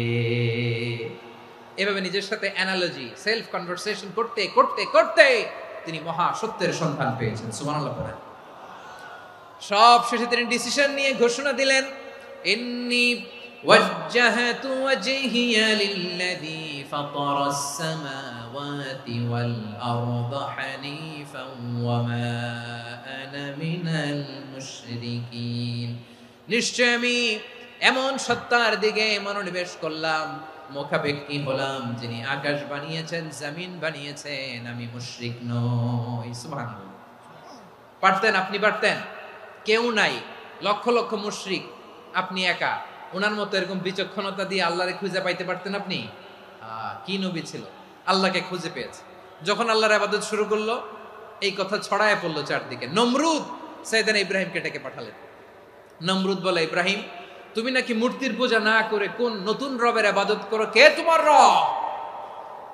সাইয়েদনা ইব্রাহিম বললেন, রব্বি আল্লাযী ইউহয়ী ওয়া ইউমীত, আমি এমন রবের ইবাদত করি যিনি জীবন দেন, যিনি মৃত্যু দেন। নমরুদ বলে, তাই নাকি? তোমার রব জীবন দেয়, মৃত্যু দেয়? আর এটা তো আমি দেই, আমিও তো জীবন দেই, আমিও তো মৃত্যু দেই। সাইয়েদনা ইব্রাহিম বললেন, কেমন করে তুমি জীবন দাও, মৃত্যু দাও, একটু দেখাও তো। নমরুদ জেলখানা থেকে দুজন কয়েদিকে ডেকে আনলো। কয়েদি এনে অর্ডার করলো, একটাকে এখনই শিরোচ্ছেদ, হেড অফ, ডেথ পেনাল্টি, মৃত্যুদণ্ড দেয়া হলো। ফিনকি দিয়ে রক্ত বেরোলো। নমরুদ বলে, দেখো দুজনকে ধরে আনলাম, একজন কয়েদিকে দিলাম ডেথ পেনাল্টি, মৃত্যুদণ্ড, ওরে মৃত্যু দিলাম। আরেকজন যে দাঁড়িয়ে আছে, চাইলে ওরেও আমি মৃত্যুদণ্ড দিতে পারি, কিন্তু না, ওরে আমি দিব না, ওরে আমি বাঁচাইয়া দিলাম, ছেড়ে দিলাম, মানে জীবন দিলাম। দেখো ইব্রাহিম, তোমার চোখের সামনে একজনরে মৃত্যু দিলাম, আরেকজনরে জীবন দিলাম। আপাত দৃষ্টিতে তাই তো, একজনরে তো জীবন দিল, আরেকজনরে মৃত্যু দিল। সাইয়েদনা ইব্রাহিম এবার বিপাকে পড়ে গেলেন। কিন্তু এক একজন নবীকে আল্লাহ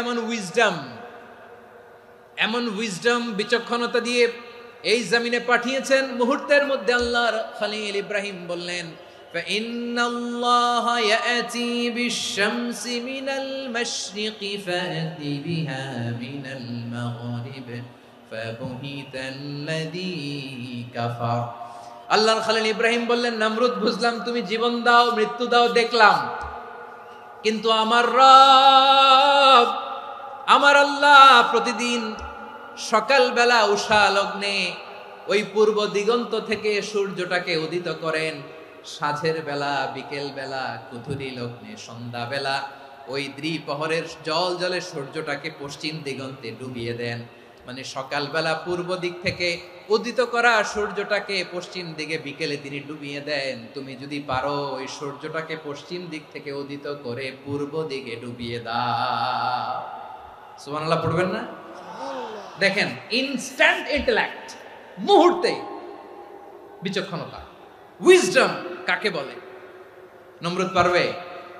নমরুদের বাপ পারবে? ওর দাদা, ওর 14 গোষ্ঠী, গোটা বিশ্বের সব ক্ষমতাধর রাষ্ট্রনায়করা একসাথে হলে পারবে? ফাবুহিতাল্লাযী কাফার, পারে নাই, ব্যর্থ হয়েছে। এবার তেলে বেগুনে জ্বলে উঠেছে, রেগে মেগে আগুন বলে ফালকুহু ফিল জাহিম। ওর সাথে তর্ক নাই, না পেরে এবার এটারে আগুনে ফেলা। বিশাল বিশাল গাছ কেটে লাকড়ি এনে আগুনের কুণ্ডলি বানানো হলো, দাও দাও দাও দাও করে আগুন জ্বলে। আল্লাহর খলিল ইব্রাহিমকে আগুনে নিক্ষেপ করা হবে। আল্লাহর খলিল সাইয়েদনা ইব্রাহিমের হাতের মধ্যে রশি দিয়ে টাইট করে বাঁধা হলো, পায়ের মধ্যেও টাইট করে রশি দিয়ে বাঁধা হলো। আল্লাহর খলিল ইব্রাহিমকে আগুনের কুণ্ডলির মধ্যে ফেলা হবে। অমিয়া, আপনি যে বিপদের কারণে ভয় পান, হতাশ হন, এটা কোনো বিপদ ওনার বিপদের সামনে? পটুয়াখালী আওয়াজ করে বলুন, সাইয়েদনা খলিল ইব্রাহিমের বিপদের সামনে আমাদের বিপদগুলো কোনো বিপদ? এটা কোনো বিপদই না, এটা কোনো বিপদই না। হাত পা বেঁধে টাইট করে নিক্ষেপ করা হবে, সিম্পলি ফেলা যাবে না, কারণ দাও দাও করে দ্য ব্লেজিং ফায়ার, এমন আগুনের কুণ্ডলি, কাছে যাওয়া যায় না, আগুনের উত্তাপে নিক্ষেপ করা হবে। হাতে রশি বেঁধে, পায়ে রশি বেঁধে আল্লাহর খলিল ইব্রাহিম আলাইহিস সালামকে আগুনের মধ্যে নিক্ষেপ করা হবে। আহা, এটার বলে অগ্নি পরীক্ষা। উনি অগ্নি পরীক্ষার সম্মুখীন হয়েছিলেন। এজন্য কঠিন পরীক্ষাকে আমরা অগ্নি পরীক্ষার সাথে তুলনা করি, ঠিক কি না? সাইয়েদনা জিবরাইল এসে বললেন, ও আল্লাহর খলিল, ওরা তো আপনার হাতও বেঁধে ফেললো, পাও বেঁধে ফেললো, নড়াচড়ার সুযোগ নাই, বলেন আমি জিবরিল ফেরেশতা আপনার জন্য কি করতে পারি? আল্লাহর খলিল ইব্রাহিম বলেন, ও জিবরাইল, তোমার কাছে আমার কোনো চাওয়া পাওয়া নাই। সুবহানাল্লাহ বলেন। তোমার কাছে বলার কিছু নাই, তোমার সাহায্যের আমার দরকার নাই। সাইয়েদনা ইব্রাহিম আলাইহিস সালামকে হাতে পায়ে রশি বেঁধে, হাত পা বাঁধা অবস্থায় জ্বলন্ত অগ্নিকুণ্ডে যখন নমরুদের দলবল নিক্ষেপ করবে, আল্লাহর খলিল কিভাবে নিজেকে আল্লাহর কাছে সঁপে দিয়েছেন, পটুয়াখালীর ভাইরা খেয়াল করে শুনুন। হাত পা বেঁধে আল্লাহর খলিলকে যখন নিক্ষেপ করা হবে, তিনি মুখ ফুটে বলে ফেললেন, হাসবুনাল্লাহু ওয়া নি'মাল ওয়াকিল। হাসবুনাল্লাহু ওয়া নি'মাল ওয়াকিল, আমার জন্য আল্লাহই যথেষ্ট, আমার জন্য আল্লাহই যথেষ্ট। তিনি আমার সবচেয়ে বড় গার্ডিয়ান, তিনি আমার সবচেয়ে বড় অভিভাবক। জিব্রাইলের সাহায্যে অফারকে ফিরিয়ে দিলেন। দুনিয়ার বুকে কারো কাছে কিছু বলেন নাই, মুখ ফুটে বলেছেন হাসবুনাল্লাহ। ও আমার পটুয়াখালীর প্রাণের ভাইয়েরা, খেয়াল রাখবেন, কোন বান্দা তার হাতে থাকা সব চেষ্টাটুকুন করার পরে মুখ ফসকে মুখ দিয়ে যখন বলে ফেলে হাসবুনাল্লাহ, বান্দা যখন হাসবুনাল্লাহ বলে ফেলে, ওই ব্যাপারটা ডিল করার দায়িত্ব স্বয়ং আল্লাহ আরশের উপর থেকে নিয়ে নেয়। আপনি যখন বলে ফেলবেন হাসবুনাল্লাহ, এটা ডিলিং করবে কে তখন? চিল্লায় বলেন না, তিনি কে? বান্দা তার সাধ্যের সবটুকু চেষ্টার পরে নতজানু হয়ে যখন বলবে হাসবুনাল্লাহ, আল্লাহ তুমি আমার জন্য যথেষ্ট, নি'মাল ওয়াকিল, তুমি আমার শ্রেষ্ঠ অভিভাবক, তখন তার কি দরকার না দরকার এটা ডিল করে স্বয়ং আল্লাহ। নিক্ষেপ করা হলো সাইয়েদনা ইব্রাহিমকে অগ্নিকুণ্ডলিতে। হাজার হাজার মানুষের দৃশ্য দেখার জন্য জড়ো হয়েছে এরকম বিশাল ময়দানে।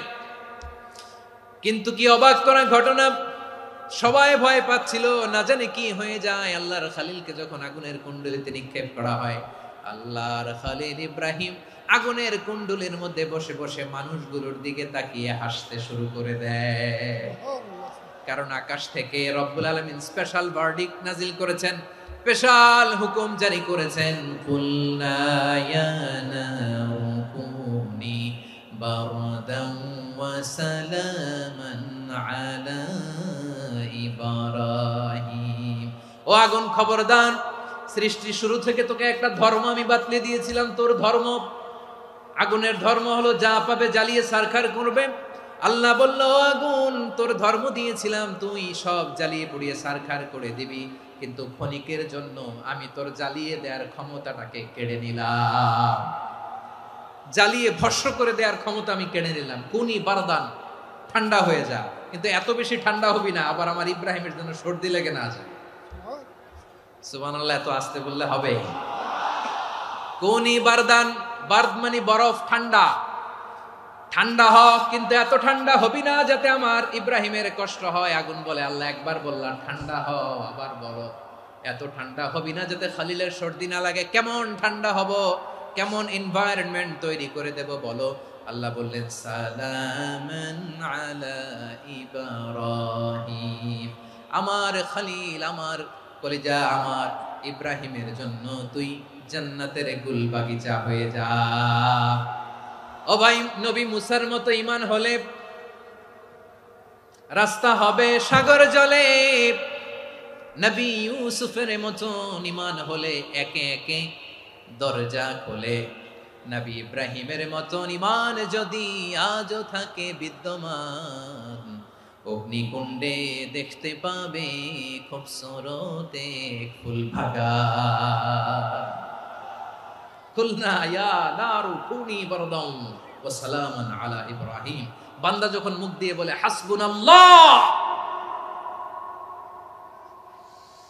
আমার আল্লাহ আমার জন্য যথেষ্ট, এই বলে যখন নিজেকে সঁপে দেয়, তার কি লাগবে ওই দায়িত্ব স্বয়ং নিয়ে নেয় কে? সবাই বলেন, স্বয়ং নিয়ে নেয় কে?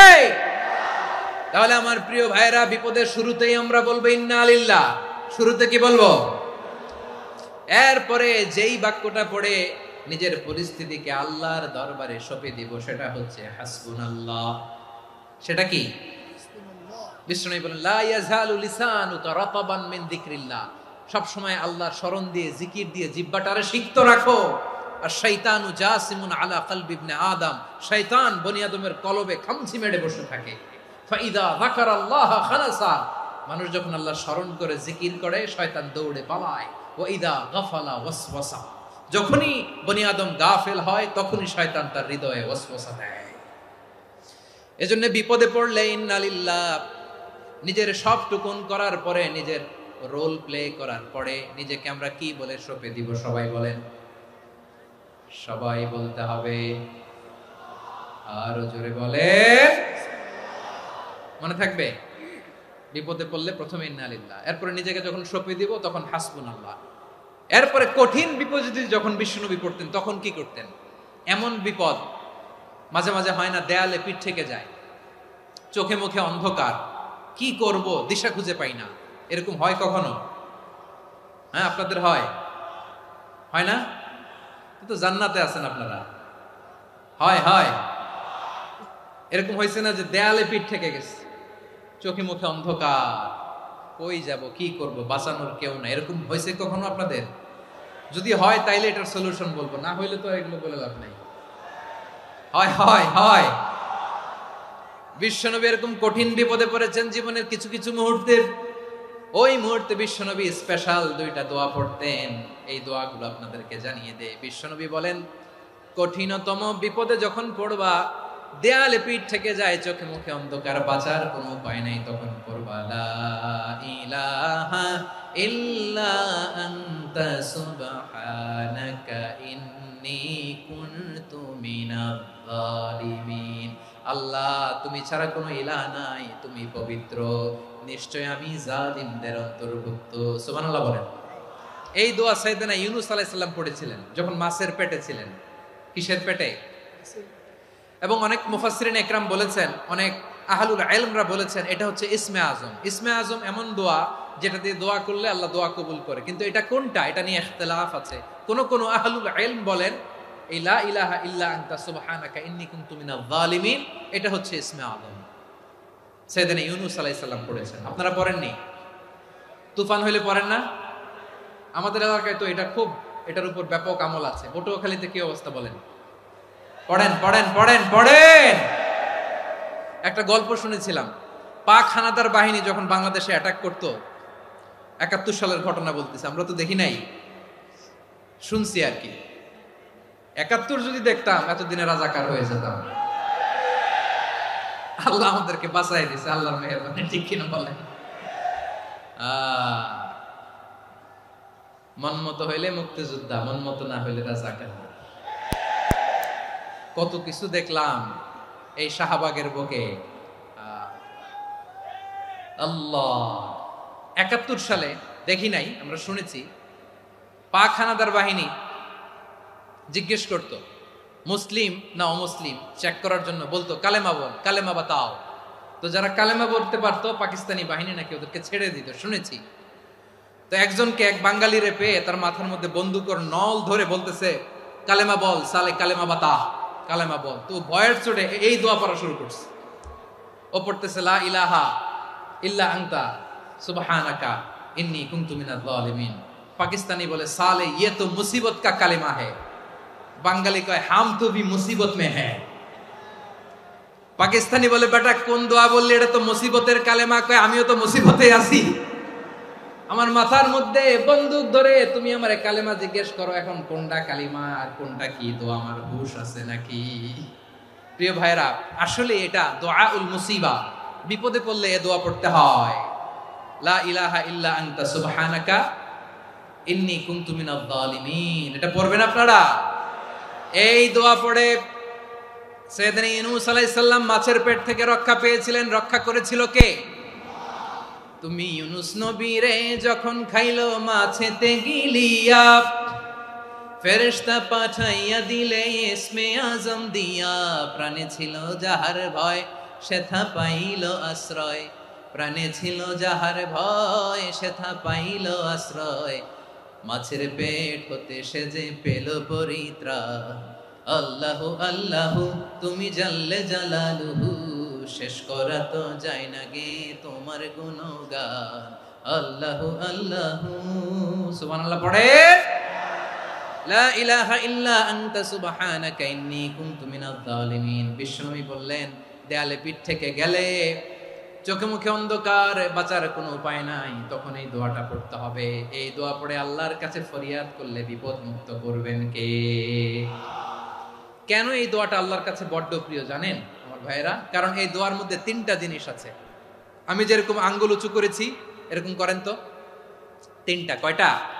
3টা। 1 নম্বরে হচ্ছে তাওহীদ, 2 নম্বরে তাসবিহ, 3 নম্বরে তাকরীর। আই রিপিট, আবারও বলছি, 1 নম্বরে তাওহীদ, 2 নম্বরে তাসবিহ, 3 নম্বরে তাকরীর। এই দোয়াটা আল্লাহর কাছে এত পছন্দনীয় কারণ এই দোয়ার প্রথম অংশে আছে তাওহীদ, আল্লাহর একত্ববাদের ঘোষণা। লা ইলাহা ইল্লা আনতা, ও আল্লাহ আপনি ছাড়া কোনো ইলাহ নাই, উপাস্য নাই। এই কথা বললে আল্লাহ বড্ড খুশি হয়ে যায়। সুবহানাল্লাহ পড়েন। এই দোয়ার দ্বিতীয় অংশে আছে তাসবিহ, মানে আল্লাহর প্রশংসা, প্রশংসা সূচক বাণী।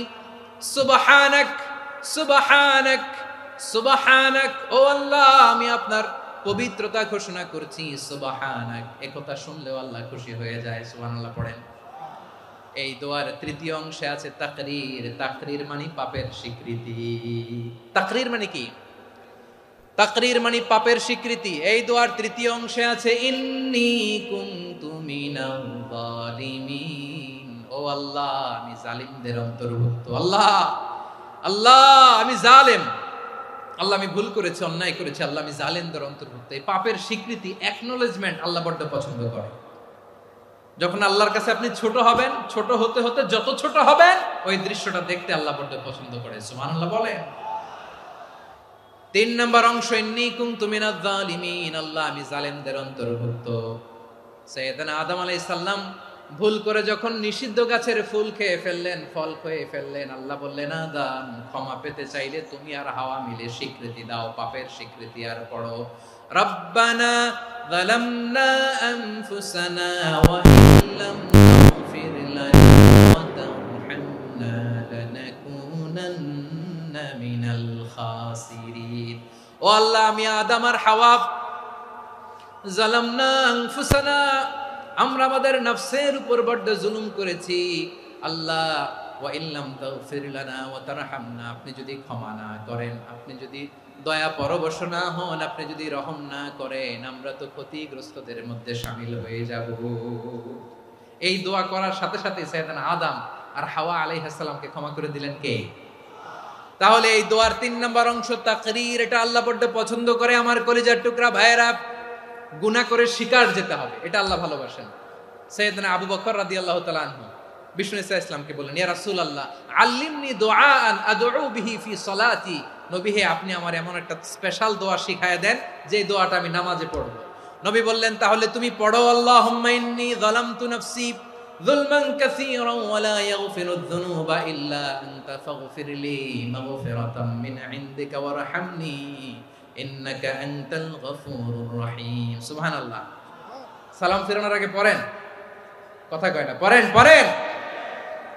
ও আবু বকর, নামাজে যদি দোয়া করতে মনে চায় এই দোয়াটা পড়বা, আল্লাহুম্মা ইন্নী যালামতু নাফসি, আল্লাহ জুলুম করেছি আমার নফসের উপর, যুলমান কাসীরা, অনেক জুলুম, ওয়া লা ইয়াগফিরুয যুনুবা ইল্লা আনতা, আপনি ছাড়া এই জুনুব, এই পাপ ক্ষমা করার দ্বিতীয় কোনো রব নাই। আছে?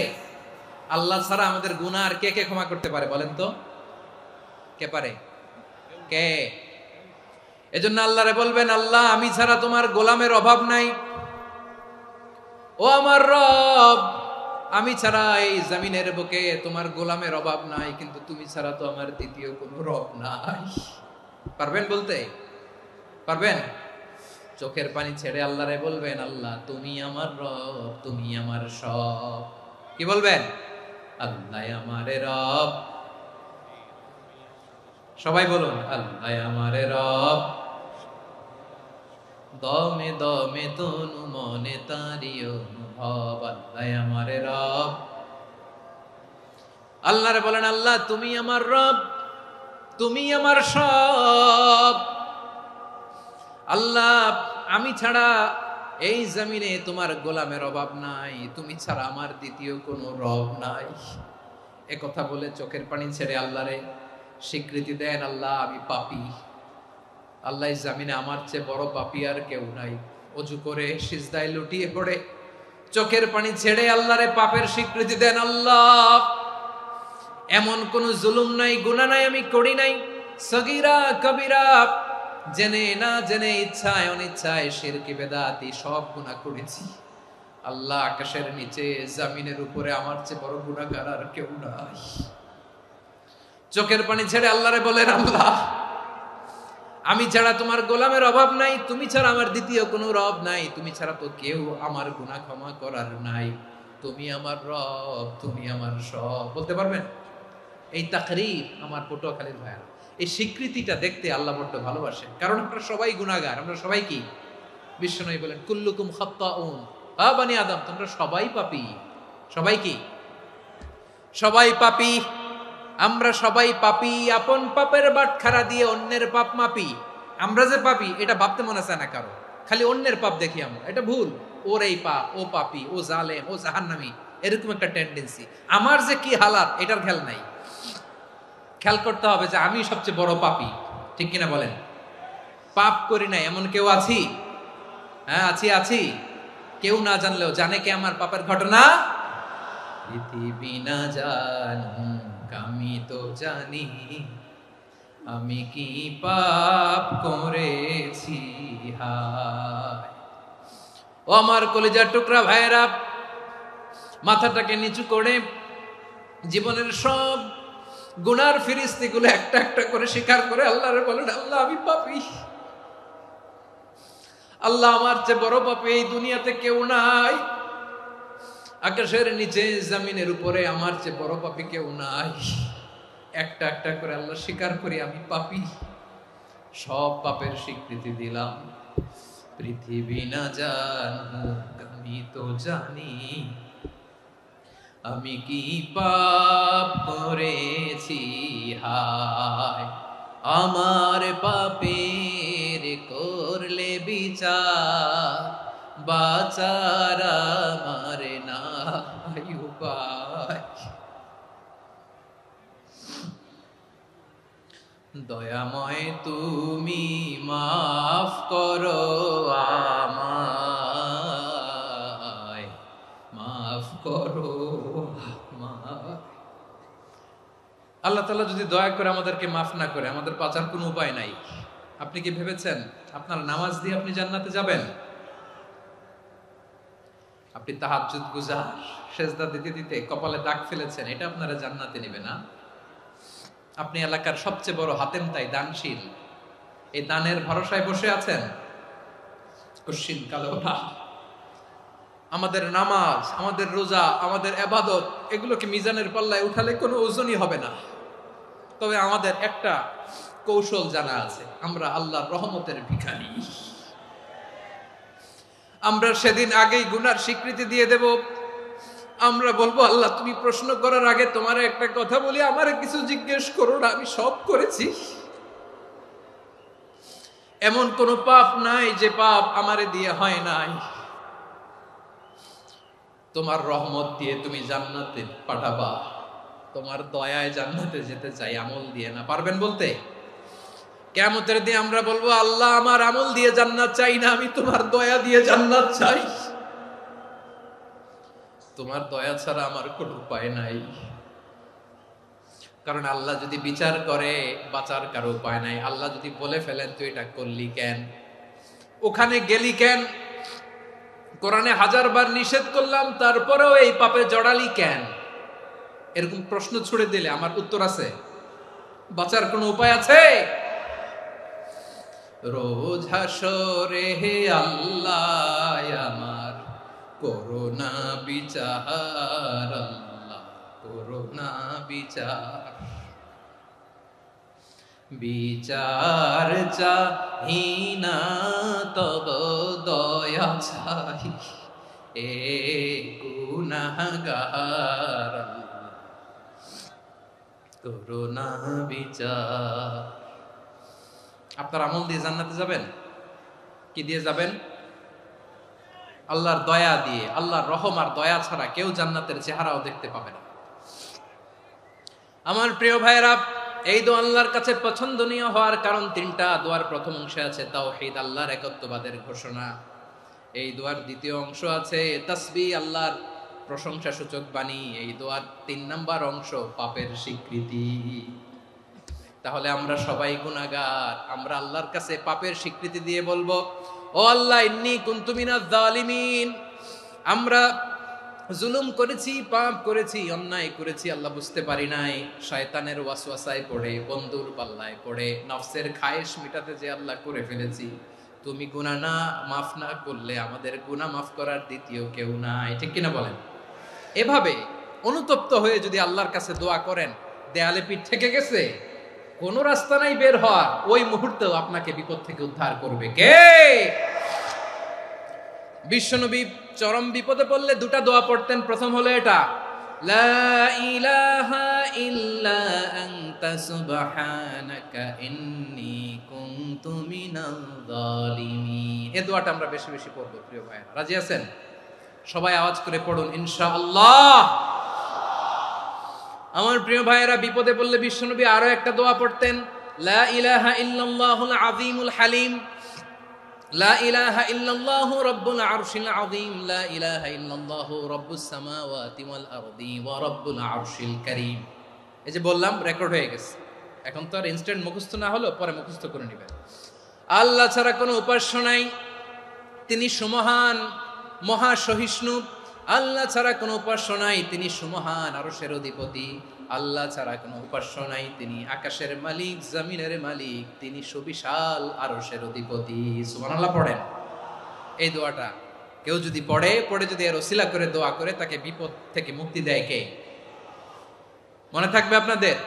তাহলে বিপদের প্রথম ধাক্কায় কি যেন পড়তে হয়? ইন্না লিল্লাহ। তারপরে কি বলে আল্লাহর কাছে নিজেকে সঁপে দিতে হয়? দেয়ালে পিঠ থেকে গেলে লা ইলাহা ইল্লা আনতা সুবহানাকা ইন্নী কুনতু মিনাজ জালিমিন। 2 নাম্বার হচ্ছে লা ইলাহা ইল্লাল্লাহুল আযীমুল হালিম, লা ইলাহা ইল্লাল্লাহু রাব্বুল আরশিল আযীম, লা ইলাহা ইল্লাল্লাহু রাব্বুস সামাওয়াতি ওয়াল আরদি ওয়া রাব্বুল আরশিল কারীম। মনে থাকবে? ইনশাআল্লাহ বলেন সবাই, আওয়াজ করে সবাই ইনশাআল্লাহ। অনেক সময় এমন হয়, হঠাৎ বিপদের সম্মুখীন হই আমরা, রেডি হয়ে বের হইছে অফিসে, হঠাৎ অ্যাক্সিডেন্টে পড়ে যাই, হঠাৎ পেটের ব্যথায় অজ্ঞান, এরকম হয় না? আপনাদের হয় না? বিষ্ণু ইসলাম বলেন, আকস্মিক দুর্ঘটনার বিপদ থেকে যদি কেউ বাঁচতে চায়, সকাল সন্ধ্যা যেন প্রত্যেকে এই দোয়াটা পড়ে, সকালে যদি 3 বার পড়ে সন্ধ্যা পর্যন্ত হঠাৎ হঠাৎ বিপদ থেকে সে রক্ষা পাবে। To be protected from sudden calamity, sudden disaster, sudden calamity, হঠাৎ বিপদ, হঠাৎ ভয়ঙ্কর কোন আকস্মিক বিপদ থেকে আল্লাহ বাঁচায় দিবে। সকালে পড়লে সন্ধ্যা পর্যন্ত প্রোটেক্টেড, সন্ধ্যাবেলায় যদি 3 বার পরে সকাল পর্যন্ত প্রোটেক্টেড। সুবহানাল্লাহ পড়েন। দোয়াটা কি? দোয়াটা হচ্ছে বিসমিল্লাহিল্লাযী লা ইয়াদুররু মা ইসমিহি শাইউন ফিল আরদি ওয়ালা ফিস সামাই ওয়া হুয়াস সামিউল আলিম। ছোট না? অনেক ছোট, মুখস্থ করবেন। বিসমিল্লাহিল্লাযী লা ইয়াদুররু মা ইসমিহি শাইউন ফিল আরদি ওয়ালা ফিস সামা। ওই আল্লাহর নাম নিচ্ছি যে আল্লাহর নামের বরকতে আকাশ জমিনের কোনো কিছু কারো কোনো ক্ষতি সাধন করতে পারে না। তিনি সর্বশ্রোতা, সর্বজ্ঞ। সুবহানাল্লাহ পড়েন। পড়বেন এই দোয়াটা, বিসমিল্লাহিল্লাযী লা ইয়াদুররু মা ইসমিহি শাইউন ফিল আরদি ওয়ালা ফিস সামাই ওয়া হুয়াস সামিউল আলিম। ফজরের পরে 3 বার, মাগরিবের পরে 3 বার যদি কেউ পড়ে প্রোটেক্টেড, যে কোনো হঠাৎ বিপদ থেকে প্রোটেক্টেড। প্রোটেক্ট করেন কে? ওই আল্লাহর নাম নিচ্ছি যে আল্লাহর নামের ওসিলায় আকাশ জমিনের কোনো কিছু কোনো ক্ষতি করতে পারে না। সুবহানাল্লাহ পড়েন। আচ্ছা, এবার আমাদের জীবনে দুশ্চিন্তা আছে না নাই বলেন? Tension, hyper tension, anxiety, depression, চিন্তা টেনশন নাই এরকম কে কে আছে দেখি? হাত তোলেন। ওই যে হাত তুলছে এক আল্লাহর ওলি, ওই যে। টেনশন নাই তোমার? মাশাআল্লাহ। ও না বুঝে তুলছে, জোকের চোটে, জোশের ঠেলায় ধাক্কায় তুলে ফেলছে। সবার জীবনে টেনশন আছে না নাই? এই দুশ্চিন্তা, পেরেশানি, মারাত্মক পেরেশানি থেকে মুক্তি পাওয়ার জন্য বিষ্ণু ইসলাম 2টো দোয়া পড়তেন। কয়টা? অনেকগুলো পড়তেন। স্পেশাল 2টো দোয়া আজকে আপনাদের শিখায়া যাব। শুনবেন না? কষ্ট হচ্ছে? সংক্ষিপ্ত মুনাজাত দিয়ে দেই। ওরে আল্লাহ, আমি তো 9:30 ক্রস করে ফেলছি মাসুদ ভাই, খেয়াল করে নেই। আরো কয়েক মিনিট? ঠিক আছে, ঠিক আছে।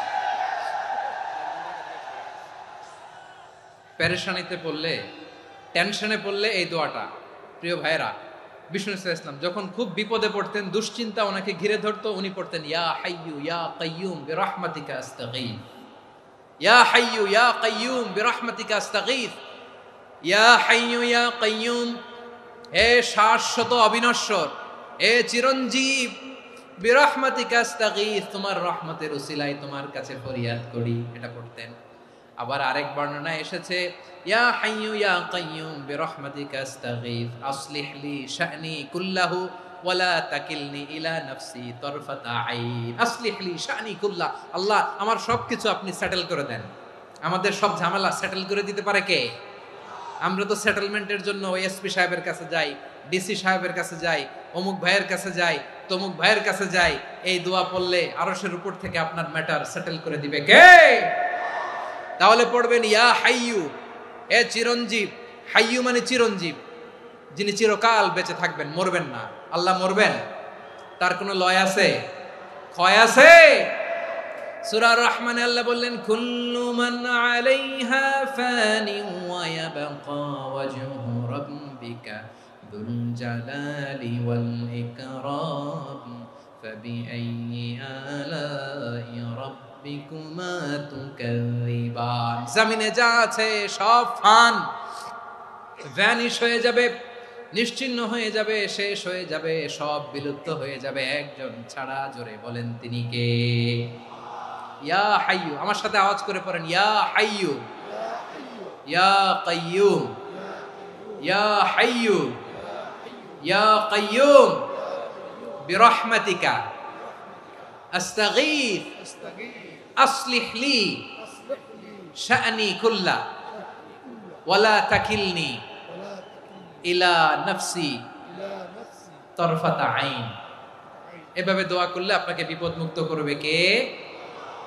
এই দোয়াটা কেন পছন্দ আল্লাহর কাছে? কারণ এখানে আল্লাহর 2টা সুন্দর নাম আছে, গুণবাচক নাম, আল হাই, আল কাইয়ুম। এই 2টো নাম আছে এখানে। আবার এই 2টা আয়াতুল কুরসির অংশ। আয়াতুল কুরসির শুরু তো এটা আছে না নাই? হ্যাঁ, আছে না নাই? 3 নাম্বার কারণ এটা ইসমে আজম। কোন দোয়াটা ইসমে আজম? যে দোয়া ওসিলায় দোয়া করলে আল্লাহ দোয়া ফেরায় না। অনেকগুলো মত আছে, সবচেয়ে ভ্যালিড মত হচ্ছে এটা, ইয়া হাইয়ু ইয়া কাইয়ুম। এর ওসিলা দিয়ে দোয়া করলে দোয়া কবুল করে কে?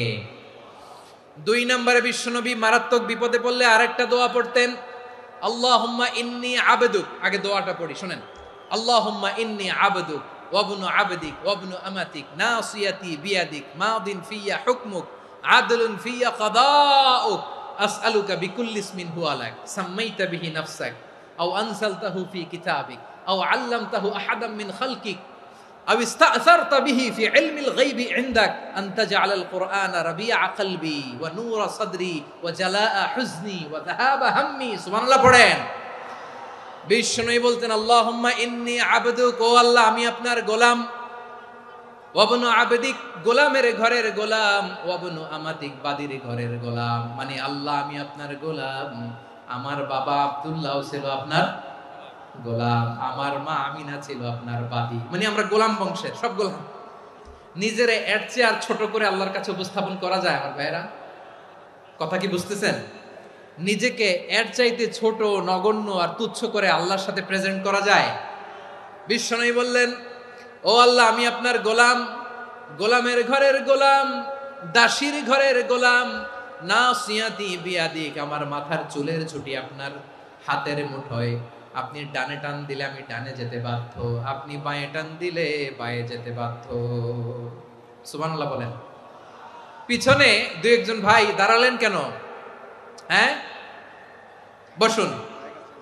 জায়গা চেঞ্জ করতেছে, সেই দুপুর থেকে বসে আছে আমি জানি। মাশাআল্লাহ, কেউ দু একজন বেরিয়েছে, গ্যাপ পূরণ করতেছে। মাশাআল্লাহ পড়েন সুবহানাল্লাহ আলহামদুলিল্লাহ লা ইলাহা ইল্লাল্লাহু মুহাম্মাদুর রাসূলুল্লাহ সাল্লাল্লাহু আলাইহি ওয়াসাল্লাম। বিশ্বনবী বললেন, আল্লাহ আমার মাথার চুলের ঝুঁটি আপনার হাতের মুঠোয়। আচ্ছা, এইভাবে কাকে ধরা হয়? যে খুব ছোট, ঠিক কি না? নিজেকে কত ছোট করলেন বিশ্বনবী। ও আল্লাহ আমার মাথার চুলের ঝুঁটি আপনার হাতের মুঠোয়, আপনি ডানে টানলে আমি ডানে যাব, বাঁয়ে টানলে বাঁয়ে যাব। আল্লাহ আসআলুকা বিকুল্লি ইসমিন হুয়া লাক নাসিয়াতি বিয়াদিক মাদিন ফিয়া হুকমুক, আপনার নির্দেশ আমার উপর কার্যকর হবেই হবে। আদলুন ফিয়া কাদাউক, আপনার ফয়সালা, যেই ফয়সালাই আপনি আমার জন্য করেন এটাই ইনসাফ। সুবহানাল্লাহ বলেন। আমরা আল্লাহর ফয়সালায় সন্তুষ্ট হতে চাই না। কত কমপ্লেইন, আল্লাহ তুমি এটা দিলা না, ওইটা পাইলাম না, ওইটা হইল না রে, এরকম অভিযোগ, কমপ্লেইন আমাদের আছে না নাই? আর বিশ্বনবী বলতেন আদলুন ফিয়া কাদাউক, আল্লাহ আমার জন্য তোমার যেটা ফয়সালা এটাই সবচেয়ে শ্রেষ্ঠ ইনসাফ, এর চেয়ে ইনসাফ আর হতে পারে? এভাবে কায়মান বাক্যে আল্লাহর কাছে বিশ্বনবী দোয়া করতেন। এরপরে বিশ্বনবী বললেন, আল্লাহ তোমার যত নাম আছে সব নামের ওসিলায় দোয়া করি, যে নাম তুমি আমাদেরকে জানিয়েছো, যে নাম তুমি আমাদেরকে জানাও নাই, যে নাম তুমি কোরআনে নাজিল করেছো, যে নাম নাজিল করো নাই, যে নাম শুধু নবীদেরকে জানিয়েছো। আর আল্লাহর এমন কিছু চমৎকার চমৎকার সুন্দর সুন্দর নাম আছে, এই নামগুলো রব্বুল আলামিন কাউকে জানাবে না। সুবহানাল্লাহ বলেন।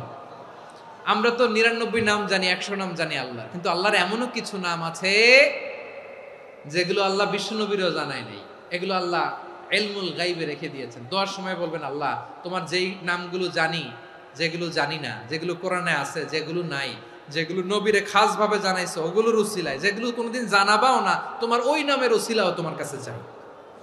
আল্লাহ কোরআনকে আমার হৃদয়ের বসন্ত বানাও, আমার বক্ষের জ্যোতি বানাও, আমার চিন্তা দুশ্চিন্তা তুমি দূর করে দাও। বিশ্বনবী বললেন, এই কালিমাগুলো, এই বাক্যগুলো পড়ে যদি কেউ আল্লাহর কাছে ফরিয়াদ করে, তার হৃদয় থেকে দুশ্চিন্তা কাটিয়ে দিবে কে? পড়বেন, এই দোয়াগুলো পড়বেন। আচ্ছা, সব শেষে বলি, ঋণের বোঝায় যারা জর্জরিত, বিষ্ণু ইসলাম চমৎকার একটা দোয়া শিখিয়েছেন। আমাদের অনেকে ঋণের বোঝায় জর্জরিত, আছে না নাই? এদিকে কেউ আছেন? থাকলে হাত তোলার দরকার নেই, থাকলে এই দোয়াটা পড়বেন। এক সাহাবীর নাম আবু উমামা, নামাজের ওয়াক্ত ছাড়া উনি মসজিদে যেয়ে বসে আছে। বিশ্বনবী বললেন, কিরে আবু উমামা, নামাজের তো ওয়াক্ত হয় নাই, মসজিদে কি? সাহাবী বলে, হুমুমুন লাজিমাতনি ওয়া দুয়ুন, নবী গো ঋণের বোঝায় এমন টেনশনে আছি, ঘরে থাকতে পারলাম না, মসজিদে চলে আসছে। বিশ্বনবী বলেন, আমি কি তোমার এমন একটা দোয়া শিখাবো যেটা পড়লে আল্লাহ তাআলা তোমার ঋণের বোঝা হালকা করে দিবেন?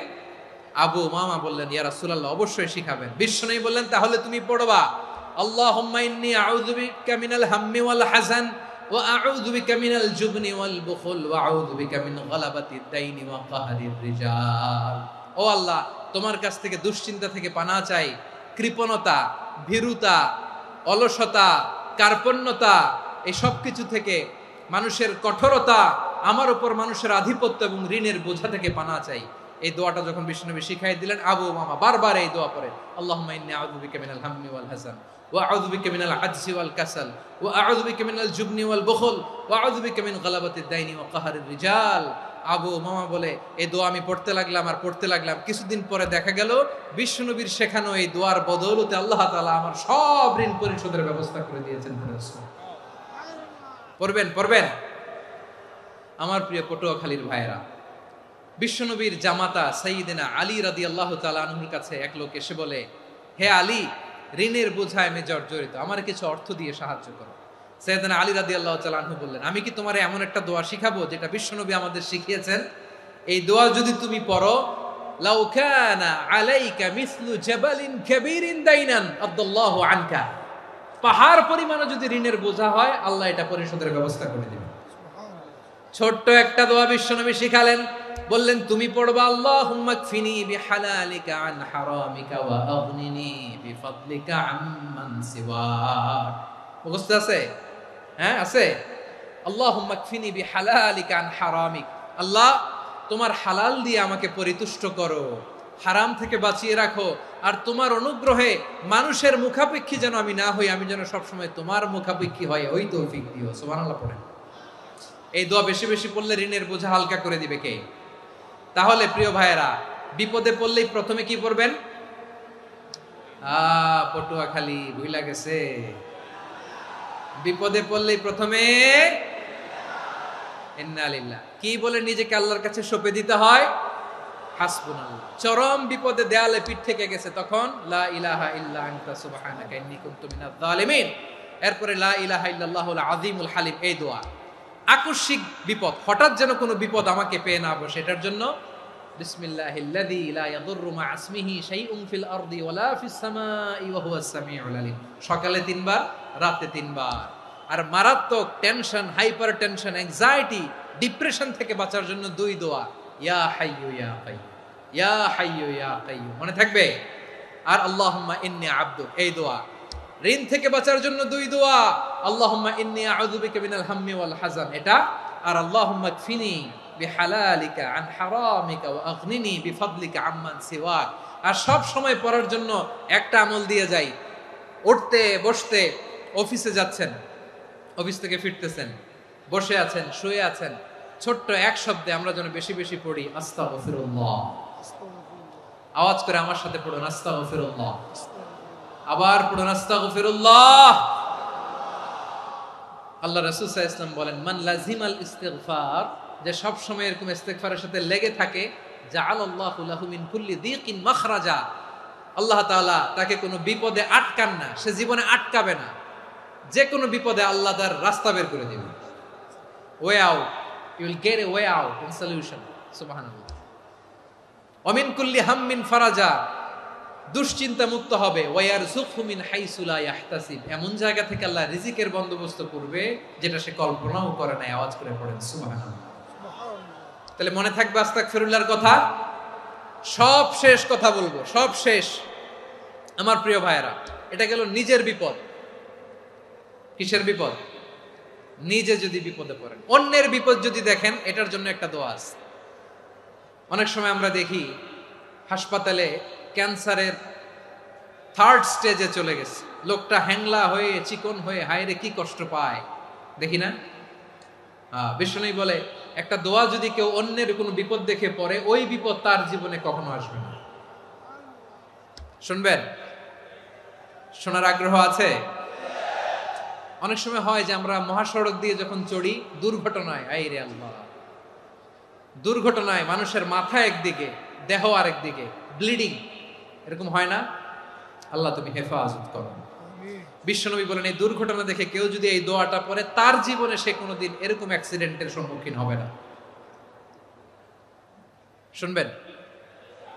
বিশ্বনবী বলেন, অন্যের বিপদ দেখে কেউ যদি পড়ে, আলহামদুলিল্লাহিল্লাযী আফানি মিম্মা বতালাকা বিহি ওয়া ফাদ্দালানি আলা কাসীরিন মিম্মান খালাকা তাফদীলা, মানে প্রশংসা সে আল্লাহর যে আল্লাহ তাআলা তোমাকে যেই জিনিস দিয়ে পরীক্ষা করেছে আমাকে ওইটা থেকে বাঁচিয়ে দিয়েছে। তোমাকে আল্লাহ যেই বিপদে ফেলেছে আমাকে ওই বিপদ থেকে তিনি মুক্ত রেখেছে, আর তার অনেক সৃষ্টির উপর আমাকে তিনি প্রাধান্য দিয়েছে। সুবহানাল্লাহ পড়েন। যে কোনো বিপদ, কারো ক্যান্সার দেখে যদি এই দোয়াটা আপনি বিশ্বাসের সাথে পড়েন, জীবনে কোনোদিন ক্যান্সার রোগে আক্রান্ত হবেন না। দুর্ঘটনা দেখে যদি পড়েন, ওই দুর্ঘটনা আপনাকে স্পর্শ করবে না। যে কোনো কারো বিপদ দেখে যদি কোনো বিশ্বাসী বান্দা এই দোয়া পড়ে, বিশ্বনবী বলেন লাম ইউসিবহু যালিকাল বালা, ওই বিপদ তাকে আর ধরবে না। উফিয়া মিনহু মিন যালিকাল বালা কাইনাম মা কান, সে যতদিন হায়াত পাবে কোনোদিন ওই বিপদ তাকে স্পর্শ করবে না। এই দোয়াটা পড়তে রাজি আছেন আমার প্রিয় ভাইরা? তাহলে পুরো আলোচনার সেন্ট্রাল থিম হচ্ছে আমাদের জীবনে বিপদ আসবে, কষ্ট আসবে, দুঃখ আসবে, কিন্তু বিপদে আপদে আমরা হাল ছেড়ে দিব না, হতাশ হব না। মুমিন হতাশ হয় না, নিরাশ হয় না, হাল ছেড়ে দেয় না। মুমিন ভরসা রাখে একজনের উপর। আওয়াজ করে বলুন, যিনি কে? বিপদে পড়লে আমাদেরকে উদ্ধার করে কে? আবার আমাদেরকে যদি কোনো নেয়ামত আল্লাহ দিতে চান, ওইটা কেড়ে নেওয়ার ক্ষমতা কারো আছে? তাহলে আমরা কানেক্টিভিটি বাড়াবো কার সাথে? আমাদের প্রার্থনার ফরিয়াদের হাত তুলবো কার কাছে? রাজি আছেন পটুয়াখালীর ভাইয়েরা? মনে থাকবে কথাগুলো? আল্লাহ তাআলা আমাদের সবাইকে কথাগুলো বোঝার ও আমল করার তৌফিক দান করুন।